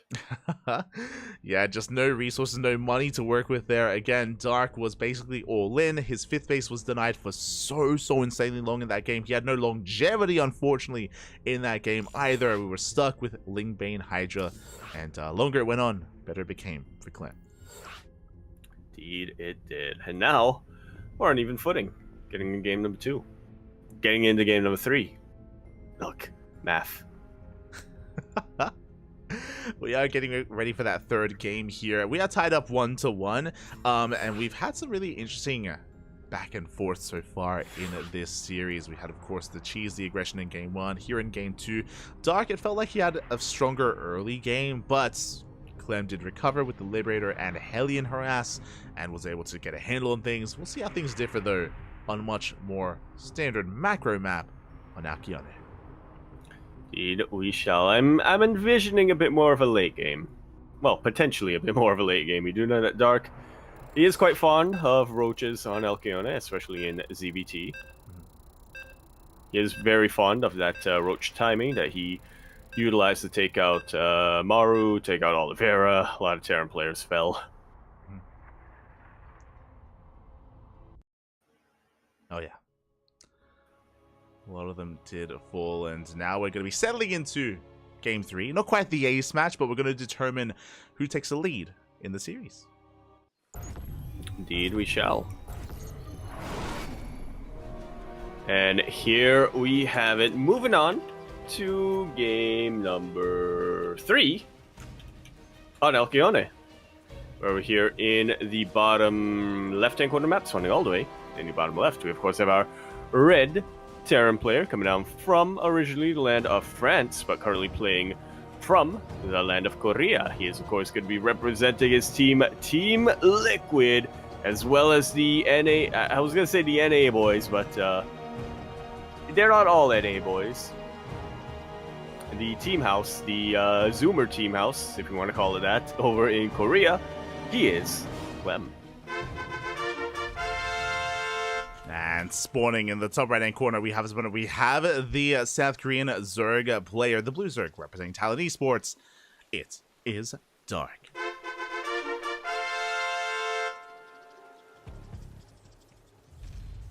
Here we go. We're back. We're so back. Here we go. So 2x Reapers on the way for Clem. It did fall in its face in game number 1, but what I will say here about Alcyone is the rush distance by ground is longer, and this time Clem is going to be a lot more on notice when it comes to scouting the follow-up and figuring out what Dark is up to. Yeah, if Dark even goes for that counterattack once again. Let's see, what is the distance on Alcyone? How many Marines do you have to file in, like, foot to foot, back to back, Yeah? to get from natural to natural? 200. 200 Marines? 200. Why 200? It looks like 200. It looks like 200 Marines. Yeah. What about this looks like 200 Marines? Oh, well, you're assuming they have to snake around. I'm assuming the rocks that get dead. Okay, you break down the rocks? Yeah? Yeah. How many? What? How many rocks? How many rocks do you break down? All Yeah, of them. All the rocks. Yeah, all of them. All... Okay. Wait. We assume that there are 30. Do you knock down these? in a Do you go pile. this way if you knock down these rocks? Why would you? I mean, you're knocking down all the rocks. Yeah. Yeah. Okay, so you knock down all the rocks, but you don't have. That doesn't mean you have to have your Marines there. Okay. Okay. So you don't have to, like, you don't have to, like, stack your Marines to the rocks to bring them down. Yeah. Okay. Just bring them down. Just bring them down. Just bring them down. Bring down all 240 of them. As the third base has been taken, once again, Clem is embracing that fourth Reaper, and his goal here is to force a cancel. He's forcing a cancel on this base. Ling speed is on the way. Dark is not going for a Bathing Nest, not this time. Is droning up, is not going for an all-in as a response. That he is not. Gonna be doing something a little bit more normal. I mean, still making a lot of Lings to try to delay the third of Clem, but not going for the all-in, as you said. No Bailing Nest whatsoever. Yeah, it does delay the add-ons though, so not a bad pick-off here by Dark. This will delay the reactor, this will delay Stim, as the add-ons are going to be a little bit later instead. But on the flip side, Dark is forced to expand elsewhere, and his third base is going to be quite later than he would have liked. Oh! Oh, the roaches! We're so back.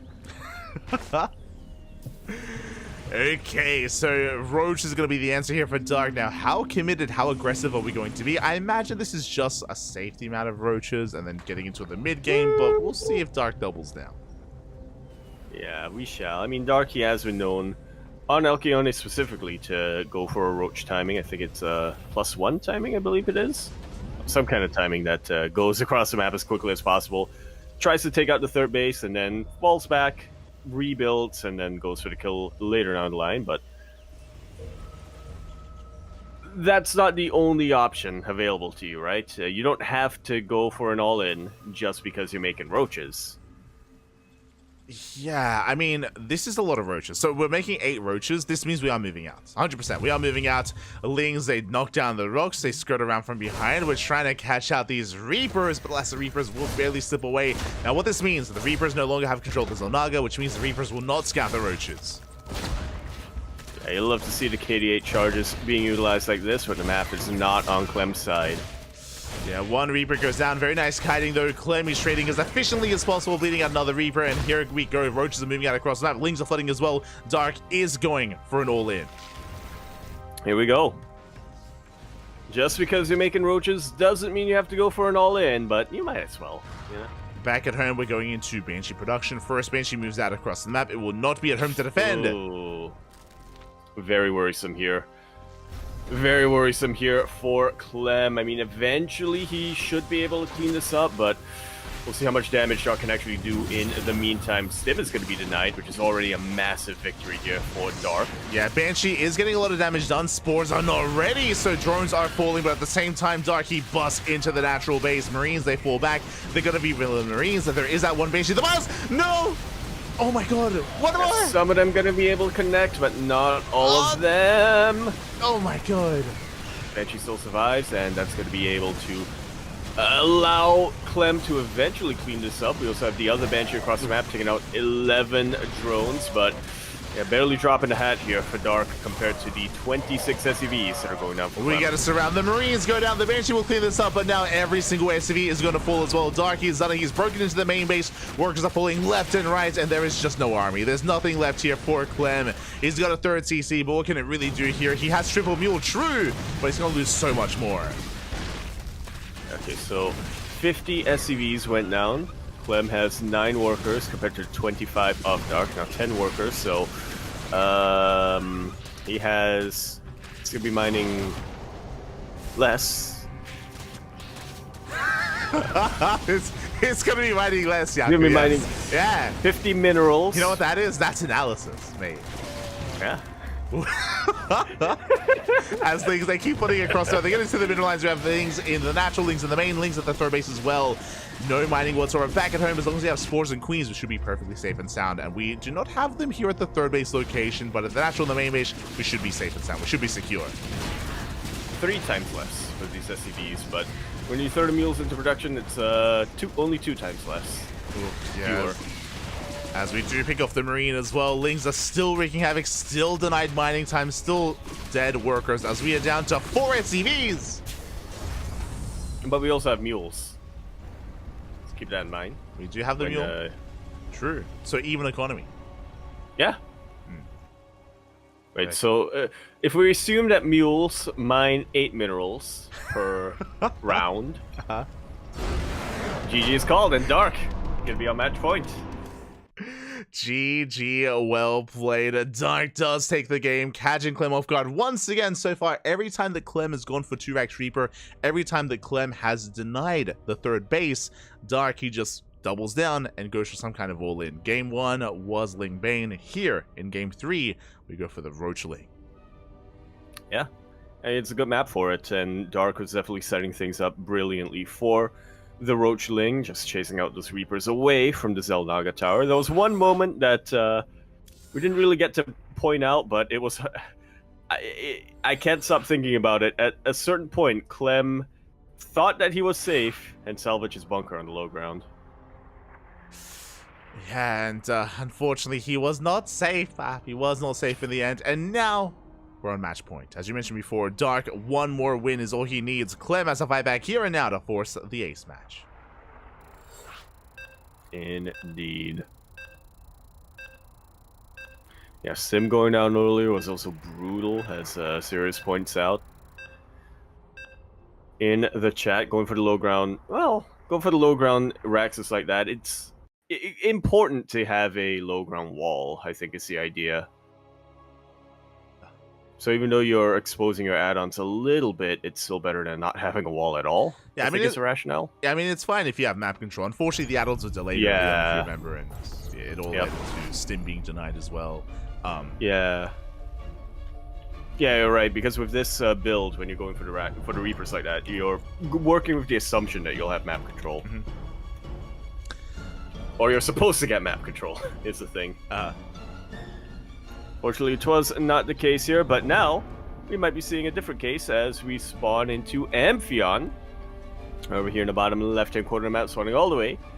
In the bottom left, we have our red Terran player coming out from the land of France, but playing from the land of Korea, more importantly, playing from the home of the Zoomers. Zoomer B&B, I think is what we're calling it. He is, of course, down one match in the series, hoping to fight back, force that ace. Representing Team Liquid, we have Clem. He's doing it again, by the way. And spawning in the top left-hand corner, we have the South Korean Zerg player, the Blue Zerg, representing Talon Esports, getting 2-Rax Reapered for the third time this series. It is Dark. Do you think at this point Clem just wants to make a statement? He's like, no, I can make this work against you. That's exactly what I think it is. I refuse. You think I won't 2-Rax Reaper you? Mate, I'll do it again. And I'll kill you with it. Yeah. Boy. Meanwhile, Dark is playing very safe. You don't see this often, but he is drone scouting to look for a proxy. He believes that he has broken the spirit of Clem, and it is going to be 2-Rax, but not across the map. At home. Yeah, you don't see it too often in general, and you especially don't see it often from Dark. Yeah. So Dark, he was almost certain that there was going to be a proxy across the map instead. Now he does confirm the 2-Rax Reaper opener. Dark is aware, and the question becomes, how does Dark approach this now? The difference here is that there is a Reaper cliff leading right into the natural here towards the left-hand side, so it is going to be a little bit different. Reapers take a lot less time to get across the map. We'll see how Dark responds. Like so. Couple Lings whip out, or yeah, the initial Lings are coming out, looking to dance with these Reapers, and I mean the problem is that Dark is already aware of what's coming his way, right? He opened a gasless. He opened a gasless? Yeah, I just He's realized. Not even gonna have speed? Yeah, Dark, he opened a gasless, which means no Ling speed, no roaches, no bathings, no nothing. That means he's stuck at home. He was being a little bit greedy here, and it does mean that Dark, he won't die. Like, he's gonna have queens. He's gonna have queens to defend, but he won't have any aggressive potential. Okay, so yeah, very different approach to this game. I feel like I kind of like this for Dark, just because there are very few openings to get into the natural base and the main base here on Amphion, but of course third is always going to be exposed, and the queens are not quite in position to defend against it. Now it does finish. Yeah, the hatchery. So 4 Reapers should be able to take it out, but yeah, the hatchery was thrown down earlier because of the gasless opener, so it was a little bit of a faster expansion, so it's already done. The queens are under fire. We do get 1 Reaper, but we lose a queen. And you know what? Queens, they cost more. They do. All in all, a better trade for Clem. Is a better trade for Clem so far, trading a Reaper for a Queen. Meanwhile, he maintains his position. Meanwhile, Dark is droning up. Now, because Dark opened gasless, this should be leading to Roach play. Should be Roach Ravager in the mid game. If we can get there, though, we're still busy dealing with these Reapers. The Reaper's still posing a threat. They want another Queen, but they will not get it. Not quite. Hear a wolf? A wolf? There was a wolf in game. There was? Yeah, it was like the Warcraft 3 like day-night cycle sound. But it's day. It is day. I think it was this guy. Okay, Bark. Come on. This little guy. I haven't even noticed him before. Liote? Yeah. What a name. Think he's related to the actor? I heard it! Yeah. I heard the wolf sound. Yeah. It's like a little wolf sound. Yeah. It's very faint, but it's there. Okay. He's a good boy. Yeah.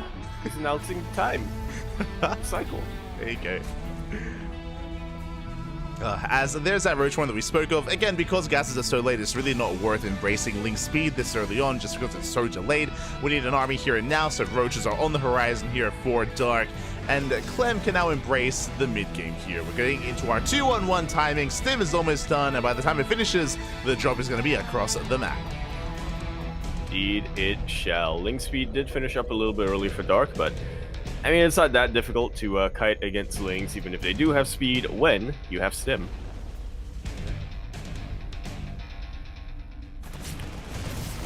Rotor only now finishing up here for Dark as well. My apologies. I thought Link's speed finished up, but no, it didn't. I just made the assumption. Yeah, again, that's why we're doing roaches, because we went gas this spot because we get into the middle line. Drones are going down. Link's unable to keep up. Roaches are not ready for this either, and we eviscerate the economy. This is game-ending damage. 21 drones go down at the same time. Reapers keeping the roaches busy as well. And just like that, we are looking to claim an ace, or to make it to the ace match here. We even get another queen. Falling like so. Another queen will go down. Great target firing coming up from Clem. Does lose a lot of Marines, but his mission, his objective has already been reached. I mean, it's not just that his objective has been reached. He's completed his mission. These Marines have completed their mission, and they got extra credit. That was 21. You do not expect a 2-on-1 timing to get 21 drone kills. That was insane. Now, Dark is re-droning. You may think, oh, you know, we're okay. Like, Dark is still on a healthy worker count. Because of all this redroning, his army is going to be that much smaller. He has less map control, and now expanding and taking another base is going to be a much more difficult task here for Dark. He's rotating over. Can we force a cancel? It looks like we can. As we can see, yeah, the Sim being popped. The Roaches could be arriving too late. So the cancel was forced. And now, we got 3 tanks. We got a full army of Marines. We have medevacs with plenty of energy, and there we go. There's a repair. I was considered a little bit vulnerable for now, but now they're not. Alright, the chat's... I don't know what's going on in the chat. Is it math? If Dark was in the Bible, his name would be Mark. If Yaka was in the Bible, he would be called Jesus. Yeah. What does that mean? What does that mean? Who's Mark? Mark. Which one? Was he the tax guy? I know there was a tax collector in the Bible. I know the Book of that. Mark. I know that. Yeah, I know Mark. Schlappy. But true, we know you throw Ubu Thermal. Yeah. Yeah. He was in the Bible. Yeah. Mark was, you know. He was in there. No, that's... He's not the one who judges you. That's Peter. Okay. Okay. Is he the one that judges? I don't know. You tell me. I know Chomsky. He's like, math explains everything, including my wife leaving me. Oh no. Smoge Fabia. Dark is amassing up his Roach Ravager, and all the tanks will siege up. One tank going to be going down, but we shell away at the Roach Ravager. Again, the ideal here, or the idea here, is to zone away the army from the hatchery to bring it down. Alas, Clem spots the Roach Ravager. He pulls back. Nidus into the main. Let's go. Huge Hail Mary coming out here from Dark. Oh, that's why Mark's the Mary guy. Anyway, yeah, huge Hail Mary, and it is forcing the army of Clem back. Safety tank being taken out, and the production starting to be camped. Clem has a decision to make. Does he defend or does he attack? He defends. I mean, trying to defend. Clem, he was out of position. He's racing back. The piles on the ramp. They do not quite connect, but they do delay the army. We take down the main base. The main base, it will fall. Likewise, came more with the production. Eventually, Dark is going to be forced out of the main, but the damage has been done. Dark, he is back in this, very much so. He's looking to take this as well. Indeed, he is. He's looking to take this, and he was able to trade all right with the army. I still like Clem's main army a little bit better than Dark's, but I mean, like you pointed out, Dark can actually fight this now. He can actually fight this. More roaches flooding on in. Dark, he's going for a 3-base all in. 69 drones, nice, is all he does need. He's getting on top of the army. The tanks yet to siege up. The first one does. It gets piled down. 2 more tanks behind us. We do have a siege line here on the low ground, but the bio army, it melts. The boys are being pulled. There's almost nothing left here for Clem. Yeah, I mean, we have 3 tanks, but they are in the low ground. It's a very disadvantageous position. Now we have 2 tanks on the low ground, which again, very disadvantageous position. And with that, GG gets called. Dark with the comeback. He lost 21 drones to the initial 2 racks, or to the initial 2-on-1 drop. He lost 2 queens as well, and he was able to bring him back with an all-in. He caught Clem off guard and went for the Nidus. GG.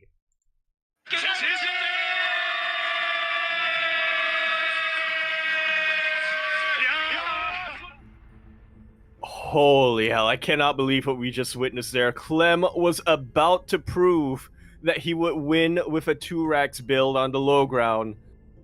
But Dark, man, he had other plans. He was up against the ropes. Everything was stacked against him. He was on such a low economy after those 21 drones got taken down. He was not able to expand, not able to get his 4th base. He didn't even have that good of an army. That his army was not looking that good, especially against the army of Clem that had, I think, 4 tanks and a whole bunch of Marines, which ordinarily would absolutely melt roaches, but he took a chance. He said a Hail Mary. He let Jesus take the wheel with that Nidus into the main, and he was able to take the game. GG. That was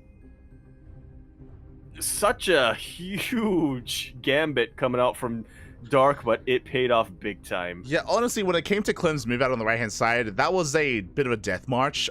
If Dark was at home instead, then he would have struggled to survive and maintain his 4th base. He would have been forced further back, and then Clem would have taken it from there just because of his lead that he had. Instead, Dark, with the Nidus Swarm, it caught Clem completely off guard. He raced back home. By the time he did, Dark already had control of the main base, and Dark, he was able to bring it back. Crazy stuff. Very impressive. Absolutely insane. Yeah, GG. What a game we just witnessed. What a game. Congratulations here. Dark will be this week's ESL Open Cup Asia champion. Clem had a good performance. He had a good run here, but this was a very chaotic series. We did not really get a single standard back and forth. The closest you can say was Oceanborn, but even then, there was a lot of chaos ensuing in Oceanborn as well, especially in the early game. So it was just not your standard tried and true ZVT. It was a dark one, and it was beautiful. Oh yeah. Indeed, it was. And with that, unfortunately, I mean, it looks like vitamin D is good, but it can only take you so far. Yeah, and I'm trying to connect this back with the fact that Clem actually woke up at a normal time. Yeah, vitamin D, the sun can be good, but dark can be better. I mean, yeah. Okay. But GG again. Thankfully, it was a back and forth. And honestly, if we had more standard games and more standard setups, and we were able to embrace the mid game and the mid to late game, I'm sure Clem would have had a much easier time and would have been able to get into his own game. But again, just some really unorthodox and very aggressive games overall here. Clem just was unable to really get comfortable. Yeah, yeah. And he wanted to. He was trying really hard. He was setting things up specifically to get into a mid game with the double racks build, with the kind of pseudo 2-on-1s that he was setting up. But I mean, it's just, once again, goes back to Clem's play style in a little way. Clem plays in such a way where he almost has to execute everything perfectly to succeed. I mean, that's just how, for some reason, that's just how he plays. And so Dark, to just mess him up a little bit here and there, disrupt his flow, was able to get massive results. Oh yeah, very massive results. GG, well played. Congratulations here to Dark. With that will wrap up our ESL weekly broadcast for the day. I do apologize for those that maybe enjoy watching on YouTube. I did mess up and I did not go live on YouTube as we usually do, so my apologies. We will be having a rebroadcast on YouTube to make sure that the VOD is also there, make sure the content is there, so that is going to be happening in like an hour. Basically, I have to download the VOD from Twitch and then just restream to YouTube. So it's gonna take a little bit for that to happen. It's gonna take a little bit for that to occur, but we'll get there. But you know what? On the upside, on times where you would think, when ordinarily you would have to deal with not having any light, because it's normally when he sleeps, you can enjoy that. You can watch this twice if you were a Twitch viewer. There you go. There you go. Double the ESL Asia. There we go. That's math. That is math. Yeah, do you have anything? Do you have anything you want to say before we head off tonight? Dinosaurs. We need more of them. We need more dinosaur movies. Okay. That's all I'll say. Get on it, Hollywood. I think that's how it all started. I think the dinosaur talk is what kind of spiraled us out of control into... Yeah, you know why the dinosaurs died? Math. They couldn't solve the math. They could not solve the math. True, they didn't have calculators back then. Yeah. What could they do? Or abascuses. Yeah, they could. Abacus? Abacuses. No, you said it right.